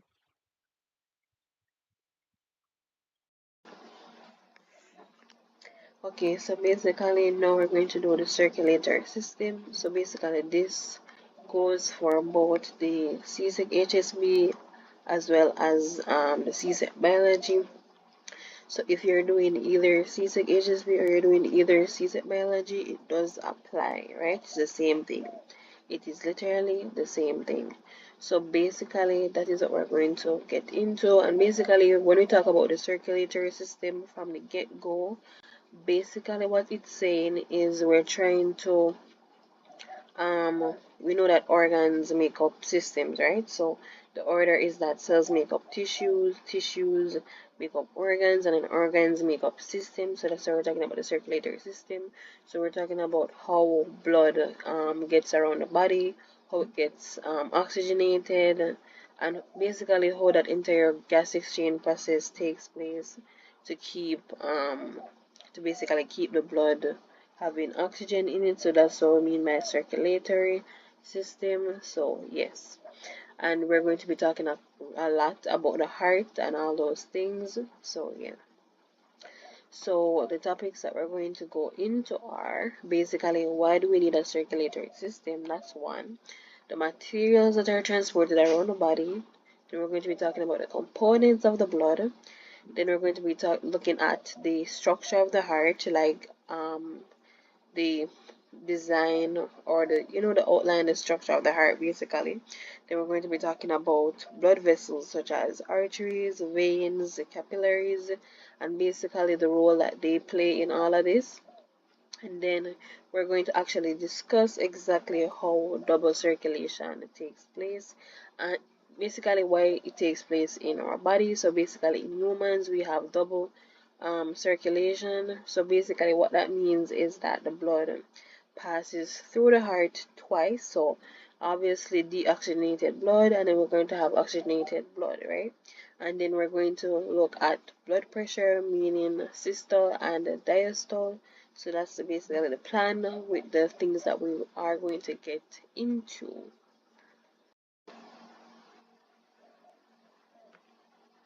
Okay, so the first question that we're going to answer is why do we need a circulatory system, right? So why you think we need a circulatory system? Why we never just alive and just there? Like if we compare something like maybe a flatworm or something really small, those organisms that are really small, they don't really have circulatory systems because they don't need it, right? They don't need it. They're small enough. The surface area to volume ratio, it's good enough. They have enough surface area to diffuse and do everything that they need to, right, in those small organisms. But in human beings we are big, right? We are big, like literally we have so many systems going on in the body. We have obviously the circulatory system, excretory system, respiratory system, reproductive system. We have a lot of systems, we have a lot of things going on. And basically when we're talking about the circulatory system we have to talk about the heart, right? So the heart is literally what pumps blood all over the body, right? The main function of the heart pumps blood all over the body, right? So every other organ needs blood. So that heart, right? If we lose our heart, basically you're dead. You're dead. If you don't have a heart, you die, right?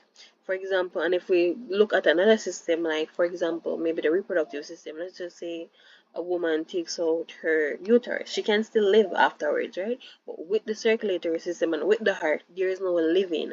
The two biggest organs, yes, if you lose your brain and if you lose your heart, you're done for. There's no going back after those two have been damaged. And obviously some people can get the thing put in them chest. I don't remember what it called right now with the heart, the metal heart. I don't remember what it be, but basically I don't remember right now, but yeah. So it's very essential now. It literally now the circulatory system, it literally delivers essential oxygen and nutrients to cells throughout the body while removing waste products like carbon dioxide. Now, we know that oxygen, we as human beings, we inhale oxygen and we exhale carbon dioxide, right? So every single time we inhale that oxygen, every single organ in our body needs that oxygen, right? We need the oxygen in our blood because the blood is obviously what circulates, right? The blood is what circulates throughout our entire body, right? And we need that, we need to keep that oxygenated, right? So every single time we exhale, we're removing the waste and we're getting the carbon dioxide out of the body, right? So with the circulatory system, as I said before, this is why we need it, right? One, we're just too big as organisms. We're big. Like the surface area to volume thing would work with at all. The surface area is way too big. There's no way to just diffuse out carbon dioxide out of our body and just, there's no way to do that, right? So that is why the circulatory system is so important. That is why the heart is so important, because it is what drives this entire circulation process. Both the heart, the blood, and obviously carbon dioxide and oxygen. Those are the two main gases, right? So now some different materials that we transport around the body. Obviously, oxygen and carbon dioxide, the two main gases that we just talked about. Hormones. So basically, we're not talking about the endocrine system right now, but we know that with nervous system they use nerve impulses. With the endocrine system, they use hormones in order to get things around the body, and hormones work through the bloodstream, right? So you can just see how the circulatory system is just so important, and how it kind of overlaps with other systems, because other systems also depend on the circulatory system in order to work, right? And if we're talking about circulation, as I said before, blood. The blood is the driving force behind the circulation. It is literally what circulates throughout the entire body, right? And when we talk about blood, we're obviously going to look at the components, and we're also going to look at blood vessels. Because the vessels, those are like the containers, those are the tubes that the blood is going to travel through in order to distribute slash circulate throughout the entire body, right? So let's talk about the components of blood, and it's very important that if you do the circulatory system, you need to know the components of blood, right? So basically, what we have going on is the plasmid, right? So the plasmid is basically like the liquid part of the blood. It makes up about 55% of its volume. It is mainly water and contains various dissolved substances like proteins, salts, glucose, hormones, and waste products, right? But the main thing that you should never forget about the plasma is that it is the liquid part of the blood, right? The liquid part is like make up 55% of its volume, right? So if you ever like bleed, maybe you cut your finger or something, and you see the blood, so the liquid part, the liquid aspect, is its plasma, right? Now, red blood cells, and obviously they contain hemoglobin, right? And we know that when we hear hemoglobin, we know that hemoglobin and red, I don't know, but me personally, correlate. Whenever I hear hemoglobin, I correlate it to red, right? So the reason why the red blood cells, and the red blood cells are the next component of the blood. So these red blood cells, right, that contain hemoglobin, and that hemoglobin gives the red blood cells its color, right?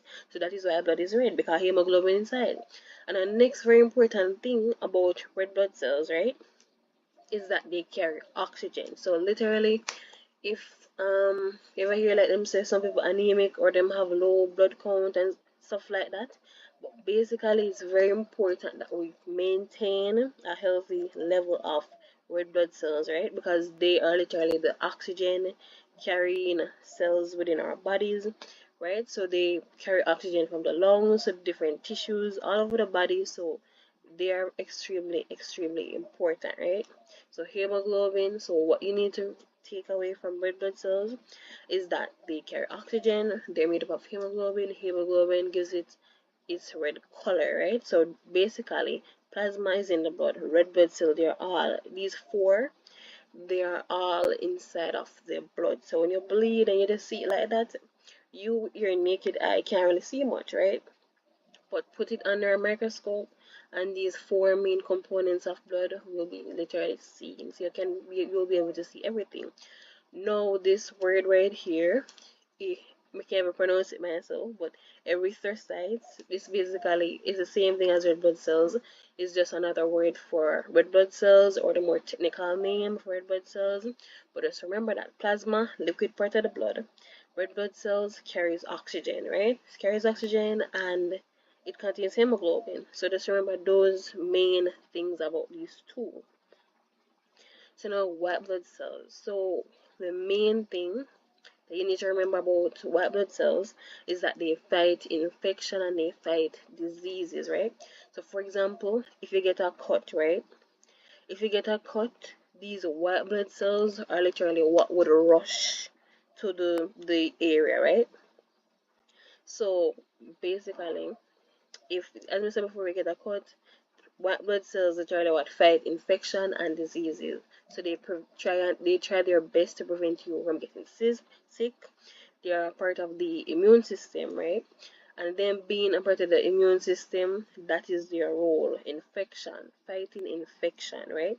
So as you can see, within every single cell, so the four cells that we're talking about, right?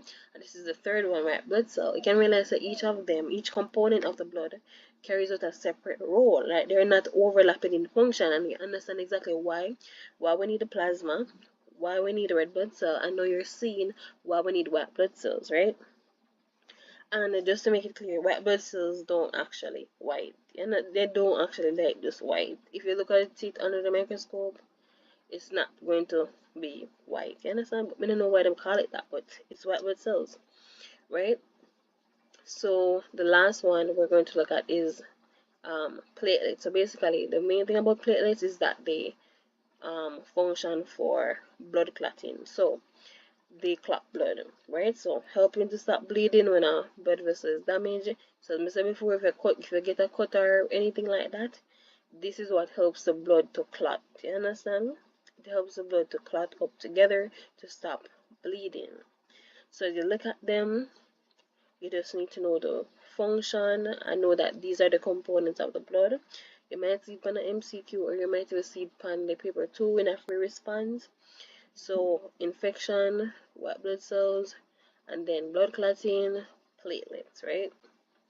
And the thing about it, so the leukocytes thing, you don't have to really worry about that, but leukocytes is another name for white blood cells, and thrombocytes and then is another name for platelets, right? So it's the same thing. Then now, in order for the blood to circulate all over the body, we have different blood vessels, right? So we have different blood vessels, and they are arteries, veins, and capillaries, right?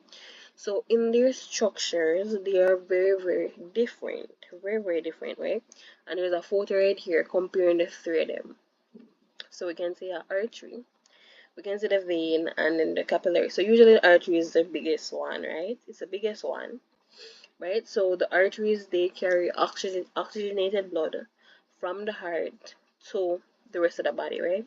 So just remember this: arteries carry oxygenated blood from the heart to the tissues and organs of the body. So it means that they carry oxygenated blood away from the heart. So away from the heart. Now it's saying here that they have thick elastic walls to withstand high pressure of blood pumped from the arteries, right?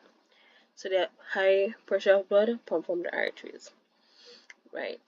And they also branch into smaller vessels called arterioles, which then lead to the capillaries. Then they have like venules and then the vein, but you don't have to necessarily worry about all of that. But that's just how it travels. You have the artery, which is the biggest, and you have arterioles, which are going to be smaller vessels, and you got the capillaries in the middle. Now I have the venules and then the vein. So as I said before, the arteries are usually the biggest blood vessel. Let's just say that, right? No, one of the most noticeable things about the artery is the size of the lumen. So this is actually very important. So the size of the lumen, you can see that the lumen is quite small. So we're saying that the arteries carry oxygenated blood away from the heart to the rest of the body, and it has a small lumen. It has a small lumen because, and basically lumen is like a little hollow space, the space, right? So, and that's the space where the blood will travel through. So now it has a small lumen because of the high pressure of the blood that's being pumped from the heart, right? And you know, so the more narrow something is, the faster the pressure will go, right? So it's like if you have a pipe, right? And if you have a small pipe or maybe a straw, we can probably use an example with a straw. Let's just use the example. For example, you take a straw, and we're going to say that we're going to throw some water in the straw, right? And we're going to say that basically we go through the water in the straw, and the thinner the straw, or the mager, the skinnier, the narrower the straw is, the water will come out quickly. Now if we use a big broad straw, it just kind of it basically has lower pressure. That is what me I try to say.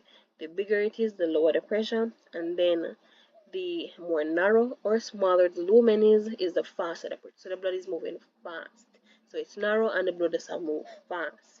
So it'll leave the heart and it'll go to the rest of the tissues and organs of the bodies. Because remember we said that all the organs them, all the other systems them, all our tissues that depend upon this oxygenated blood. Because the blood is what circulates all throughout the body, right? So the blood circulates to the reproductive system, all the endocrine system relies on the blood as well. So as you can see it all over the place, right? So that's basically why the lumen is so small in the arteries, because it is carrying higher pressure of blood that is being pumped from the heart. Now we're going to take a look at the vein, because that's important too. So in the veins now, they're bringing deoxygenated blood. So remember that arteries carry oxygenated blood away from the heart, and in veins are going to bring deoxygenated blood to the heart, back to the heart, right? So now the same thing that we were saying is that, as you can see before, as you can see here, that the walls are much thinner in the veins and the arteries, right? And they have valves. So now valves in our veins are basically, they're very common, and they serve a very key essential function, right? To prevent the backflow of blood, right? So we say veins are carrying a deoxygenated blood to the heart, right? And then these veins have valves to prevent the backflow of blood, because we don't want the deoxygenated blood out, as to go where it's not supposed to. So now, as you can see now, the vein has an extremely large lumen. Why you think the vein have thinner walls, and why you think the vein has such a big lumen? The same thing that I said before, that when when the more narrow something is, the faster the pressure of the blood. Now, we have a big vein, we have a big lumen, we have a big space in the middle, so it means that the pressure is much lower, right? The pressure is much lower. So basically, the blood is now moving back to the heart. So imagine that. Remember, I said the heart pump blood. So for the arteries, them easy something. The arteries can just take away the blood quick and fast, right? That is why they have so narrow lumens. Now in the vein, this blood is going back to the heart, right? It's going back to the heart. So you cannot have the blood just rushing pan the heart just like that. Remember, I said the heart is an organ. Remember.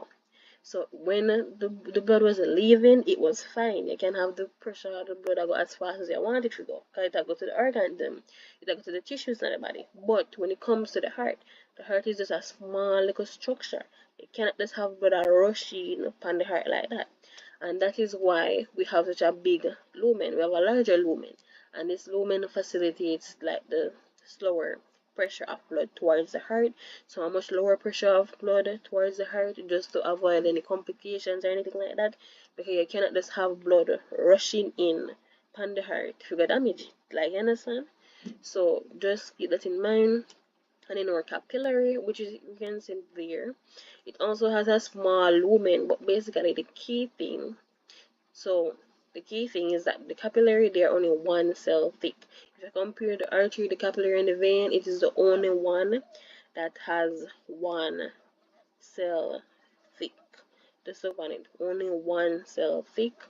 And the reason why it's only one cell thick is because it functions in the role of gas exchange, right? So this is the key gas exchange blood vessel, the capillary.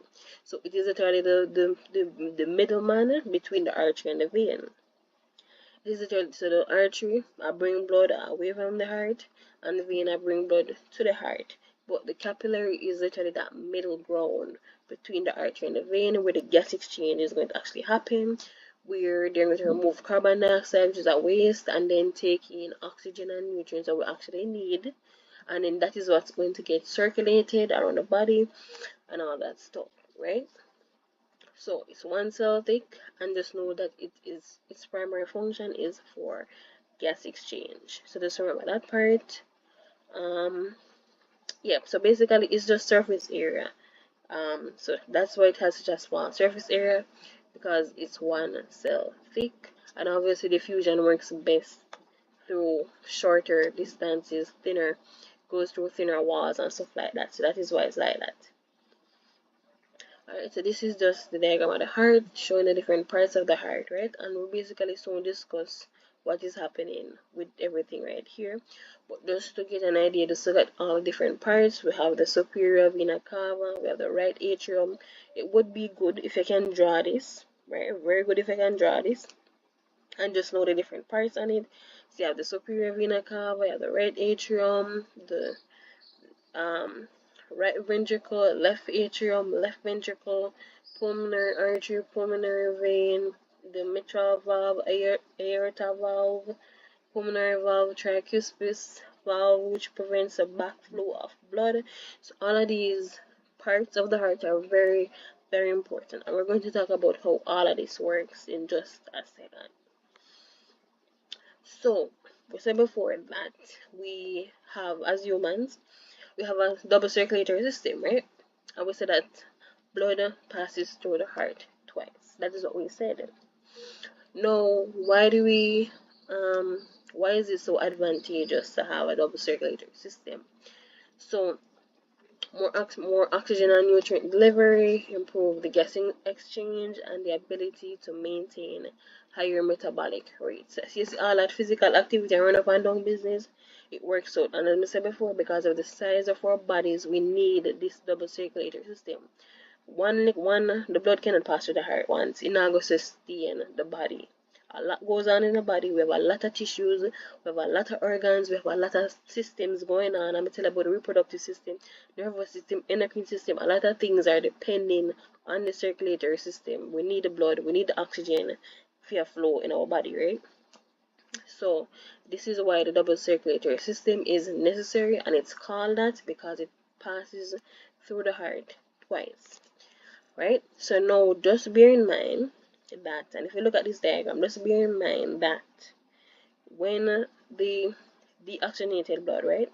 The oxygenated blood, it gets oxygenated in the lungs, right? So from the lungs, that is where it gets the oxygen from. Just know that, right? So now, as relates to circulation, we're going to talk more about that. But basically, what's happening is we're going to focus on this diagram right here. And basically, the deoxygenated blood is going to return to the heart through the vena cava. So right here, this is the vena cava. So deoxygenated blood is coming in. It's going to the right atrium, then it's going to the right ventricle. So this tricuspid valve is just what prevents the backflow of blood. So it just prevents blood from going the wrong way. We don't want the blood going back out through the vena cava. We want it going in one direction, right? So it comes to the right ventricle, where it's pumped to the lungs via the pulmonary artery.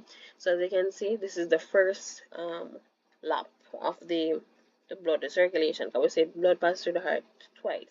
So see there, this is where deoxygenated blood comes in, and then it's going to be pumped to the lungs via the pulmonary artery. Right, good. Then we're saying oxygenated blood is going to return through the pulmonary veins, right? So it's going to return to the pulmonary veins, go through the left atrium, and then go through the left ventricle, and then it's going to be going out through the aorta. So after the gas exchange takes place in the alveoli in the lungs, that oxygenated blood is going to come back. Right, so when it comes back, it's going to enter through the pulmonary veins and then go to the left atrium, right? When it goes to the left atrium right here, it's going to enter the left ventricle, and then it's going to pump oxygenated blood into the aorta, and then the aorta to the rest of the body, right? So all these different organs and tissues that need this oxygenated blood is going to get it, and that is how we say that blood goes through the goes through the heart twice, right? So this deoxygenated blood returns to the heart with the vena cava, completing the systematic circuit, right? So as you can see, it's a cycle. So the pulmonary circulation, it starts out deoxygenated blood coming to the vena cava, right atrium, right ventricle, and then out through the pulmonary artery to the lungs, right? So that's what was that happen. Obviously, in the lungs, you have tiny air sacs called alveoli. Gas exchange takes place, so then oxygenated blood comes back in through the pulmonary veins. So the pulmonary veins, they're bringing oxygenated blood, right, to the heart. In this case, remember this is different from the regular vein. The regular vein, them, they bring deoxygenated blood to the heart. That's what the regular veins do. So just look at it like this. Regular veins would bring deoxygenated blood.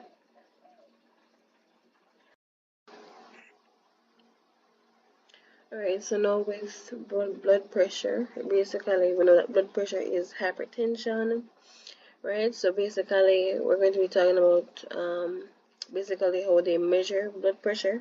So basically you have the systole value and you have the diastole value. So basically the systole is the phase of the cardiac cycle when the heart contracts and pumps blood out of the heart, right? So that is that aspect. Then the diastole is the phase of the cardiac cycle when the heart relaxes and refills with blood. So if you look at the diagram, the top number, the bigger number, is going to be the systolic number, right? Which basically tells when the heart contracts and pumps blood out of the heart. And then the diastole is when the muscles are basically more relaxed, right? So basically, pressure exerted when blood is injected into arteries when they're contracting. So basically, it's saying the normal value for an adult would be 120, and then for the diastole value, 80 would be the normal value, right? So that's basically what it means. Systole and the diastole, the big top number, systole, the bottom number is diastole, which is usually a smaller number, and 120 over 80 would be a regular blood pressure for a relatively healthy human being. So if you see the systole number is like 140, 150, then you say the person have high blood pressure. And yeah, so basically that's the circulatory system. Ensure that you know the parts of the heart and basically how blood goes in and how blood goes out.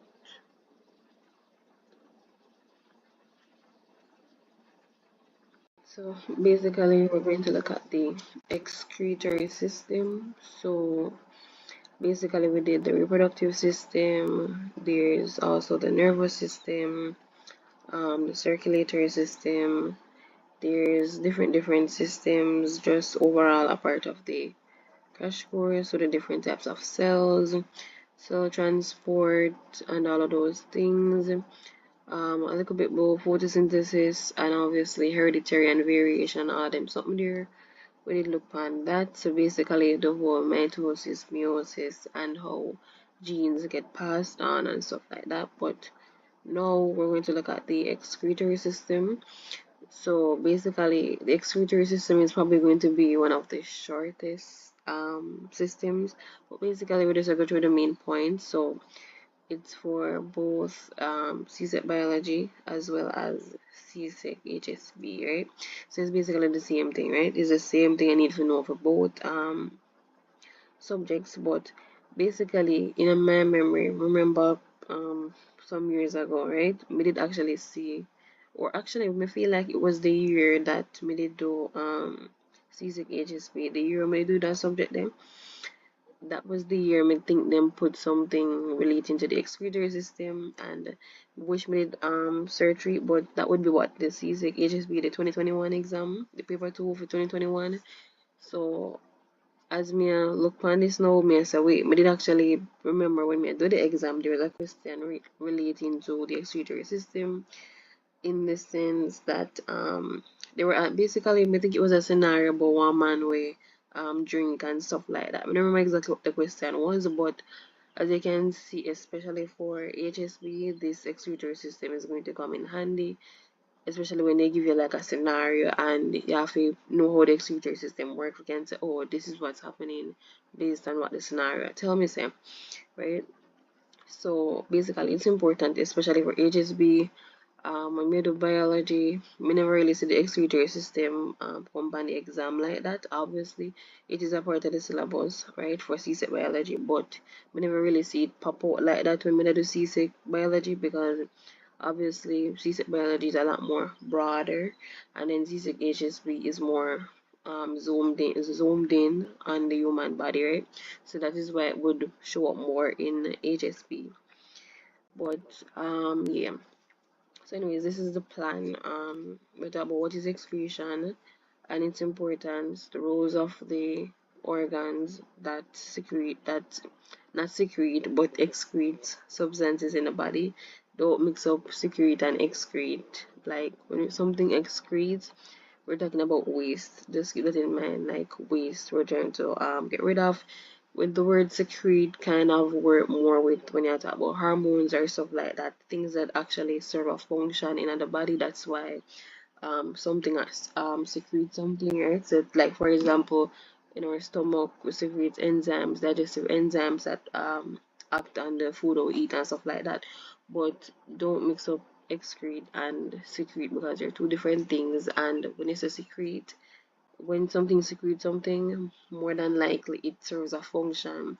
When we're talking about excretion and the excretory system, we are focused on strictly waste, right? Strictly waste, something that the body just does not need, and we are trying to get it out. So, and then obviously the structure and function of the kidney. So we're just going to look on the kidney a little bit, yeah. But I feel like I'm going to mention something else. What is my mind? I feel like, what was I saying about, yeah, so we'll just continue and hopefully remember what I think about. But basically, excretion, so it is a process by which organisms eliminate metabolic waste products and other toxic substances from their bodies, right? So excretion, if you remember Grimner, right, as in growth, irritability, that meaning sensitivity, movement, nutrition slash feeding, and then excretion and but it's a reproduction or respiration already, but you get the point. But yeah, if you remember Grimner, you know that excretion is one of the characteristics of living organisms, right? And the fact that it's a characteristic of living organisms, this can be an indication that something is living. So in order for something to quote unquote be living, it has to it not secrete but excrete waste, right? Because within our bodies different metabolic processes are taking place, right? And with these different metabolic processes taking place, we're going to have waste products, right? Even our sweat, different things. So yeah, for example, is our sweat and obviously urine and then feces, things like that. Even menstrual blood, that's also waste, right? So there are different methods or ways that we excrete things from our bodies, right? So yeah. Then basically the main purpose behind excretion, as I said before, we're trying to get rid of waste outside of the body, right? We're trying to get rid of waste. But the thing about it, if we're trying to get rid of waste, why is getting rid of this waste so important, right? And this is because of two things, well, two main things. One, we're trying to maintain homeostasis in the body, that's one. And then two, we're trying to prevent the buildup of harmful substances, right? So homeostasis is a very important thing. Is basically maintaining the internal environment. So basically, regardless of what is happening around you or around your body, or basically regardless of the temperature or whatever is taking place, it's important to maintain homeostasis, right? So it's like a constant, balanced internal environment despite external changes, right?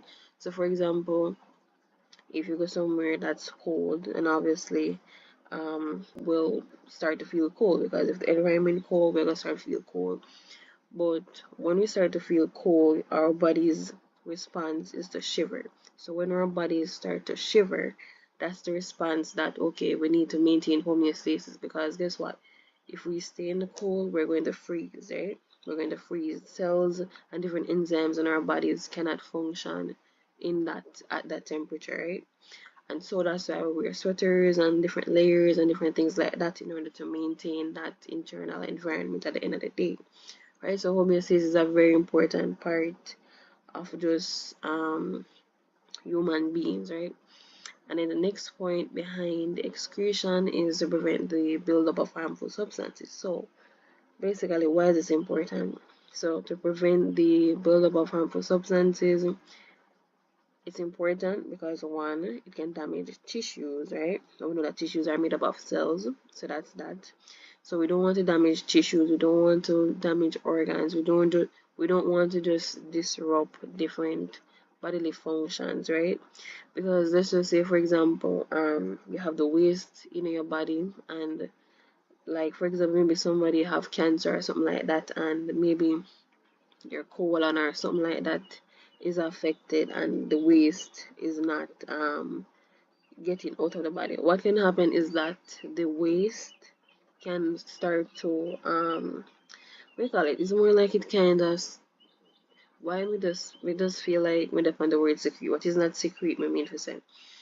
It's more like it can seep into the bloodstream, right? And if that waste gets into the bloodstream, you're in problem because blood, remember the blood, if you remember the circulatory system, blood is what travels all over the body, right? It is what circulates the entire body. It is what basically works with every system within the body, right? And we said that organs are what make up different systems, right? So imagine the waste getting into the blood and then, okay, endocrine system completely mess up now, because remember the endocrine system is supposed to work with the hormones. Now hormones, they travel basically within the bloodstream. So that mess up. Circulatory system mess up too. So basically the whole double circulatory system with the heart problem start there so too. um, Everything can just get really thrown off in the body if there's a buildup of substances, right? It can become toxic and it can basically kill you if you don't get rid of waste out of your body. And as I said before, it's done through the process of excretion, right? So this specifically goes for human beings. Obviously, like different organisms, they would use different mechanisms, right? So maybe something like what is it called, like an amoeba or something like that, they would use like exocytosis to like get stuff out of their bodies, right? So but we're focusing primarily on the human body. Okay, so basically now as it relates to excretory organs, right? So the main organ that we're really focusing on is the kidney, right? So basically, the kidney is the main excretory organ, and it is what filters out the blood and allows the waste to pass out through the urine, right? So even though the kidney is the main excretory organ, we also have other organs within our bodies that secrete different things. Not secrete, but excrete, right? So basically, we have the lungs, obviously, our entire respiration process, how we take in oxygen and then we exhale carbon dioxide. So the lungs do they do serve as excretory role. Our skin, because when we sweat, and our sweat is made up of like water, salts, ureas, just different things, right? That's also helping to get rid of waste from inside the body. That's usually why when you sweat afterwards you're thirsty, because you lose water and you also lose salt, right? So that's another important excretory organ, the skin.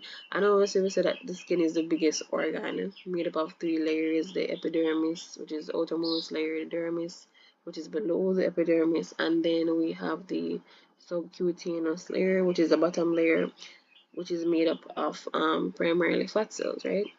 So even though the focus is on the kidney and it is the main excretory organ, we also have the lungs that serves its role. We also have the skin that serves its role, right? And basically, just to know that the urethra removes urine, right? So basically, the kidney is what would filter out the blood and make the urine, and then the urethra is where the urine would actually pass out to get out of the body, right? So as it relates to the structure and the function of the kidneys, so as I said before, it is the main excretory organ, right? It is the main excretory organ, and if we're focusing on the structure, or basically you just need to know what it looks like, but basically it's two like bean shaped organs, right? So the kidneys, we don't have one, we have two kidneys, right? So a normal healthy human being would have two kidneys, and obviously you have people who um different illnesses, they only have one kidney, or maybe somebody donate a kidney to them, different situation. But a healthy, normal, typical human being would have two kidneys, right?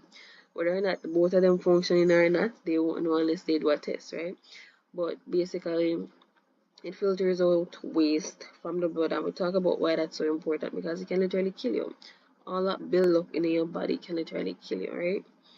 So it can help to regulate blood pressure, fluid balance, and also electrolyte levels, right? So if we're just going to look at how it's shaped, so we have two kidneys, a kidney on the right and a kidney on the left. So basically that's the structure of it, right? And now within the kidneys we do have some structures which are nephrons, right? So basically nephrons would be like tiny filtering units within the kidneys that remove waste and excess fluid from the blood, right? So that's the like overall that's the main thing with the kidney. You have to know about the nephrons which are inside of the kidney, since they're the ones that actually do the filtering, right, in order to remove the waste. So it's not just the kidney that remove waste all by itself, it's the nephrons that's within it that's actually removing the waste and the excess fluid from the blood, right? So now we said urethra is actually what carries the urine outside of the body, right? And then if we look at it now, and then the bladder would basically be the sac that stores urine until it's excreted, and then the ureter would be the tube that carries the urine from the kidneys to the bladder, right? So the urethra is carrying the urine from the kidneys to the bladder. You can obviously see the bladder, and then you can obviously see the bladder here, and this is the urine inside of the bladder.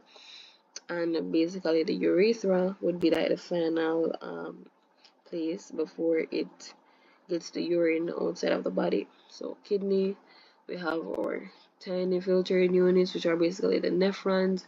Actually see they're the nephrons inside of the kidney. They filter out the urine. The ureter will bring it to the bladder, and then the bladder would store the urine. And then when you feel like, oh, you want to urinate, when you actually go to urinate, the urethra is where the urine would pass out through, right? So it's actually very simple. Like when you really look on it, very simple. Just know that is the kidney. We have in nephrons. This is what the nephron look like. The ureter, if you want, just follow along with the diagram, but use the ureter, right? And do not mix up ureter and urethra, because I feel like when I learn it, we used to mix them up, ureter and urethra. Just remember, say urethra, the way down at the bottom is literally the exit at it to bring the urine outside of the body.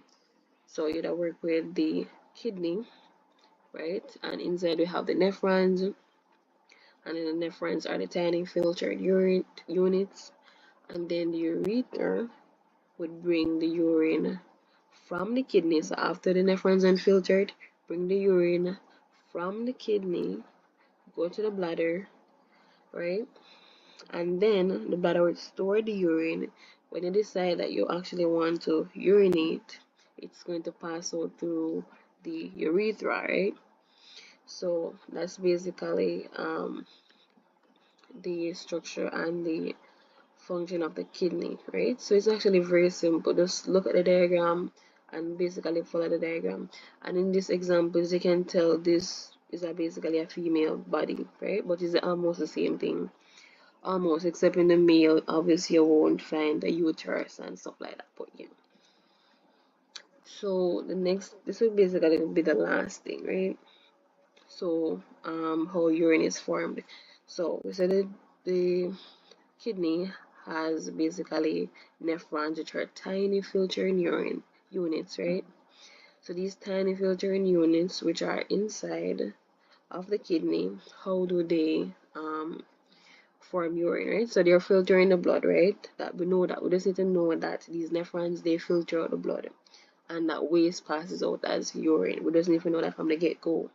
So this diagram is very simple. I'm just going to follow it in order, right? So first we have the glomer glomerulus, right? It is bad with pronunciation, but glomerulus, right? And basically it filters out the small solutes from the blood, right? Because remember, this is the whole role of the excretory system, to filter the blood, and the end product is going to be urine. The urine is going to be the waste that is getting out of the body. So the glomerulus is what's going to filter out the small solutes from the blood, right? And then the proximal convoluted tubule is going to reabsorb ions, water, and nutrients, and is basically going to remove toxins and adjust the filtrate pH, right? So it's going to filter first, then it's going to reabsorb ions. So it's basically a filtering process. Filter out the small solutes, then it's going to reabsorb the ions, water, nutrients, remove the toxins, adjust the filtrate pH.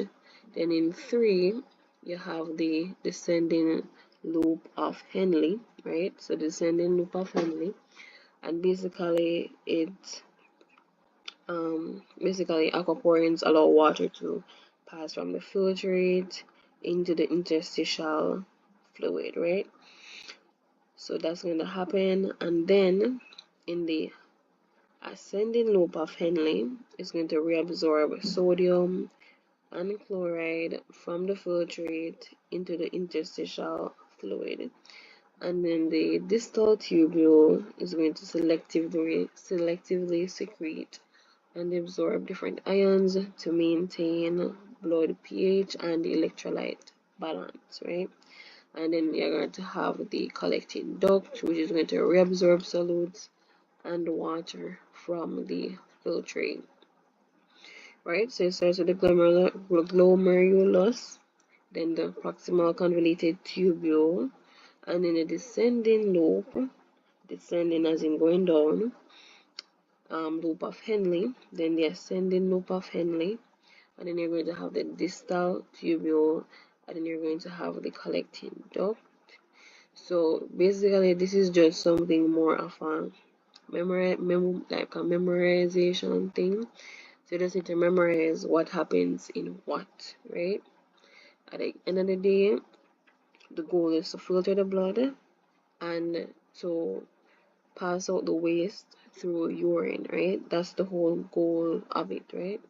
So just remember the glomerulus, and then the proximal convoluted tubule, descending loop of Henle, ascending loop of Henle, and then the distal tubule, and then the collecting duct.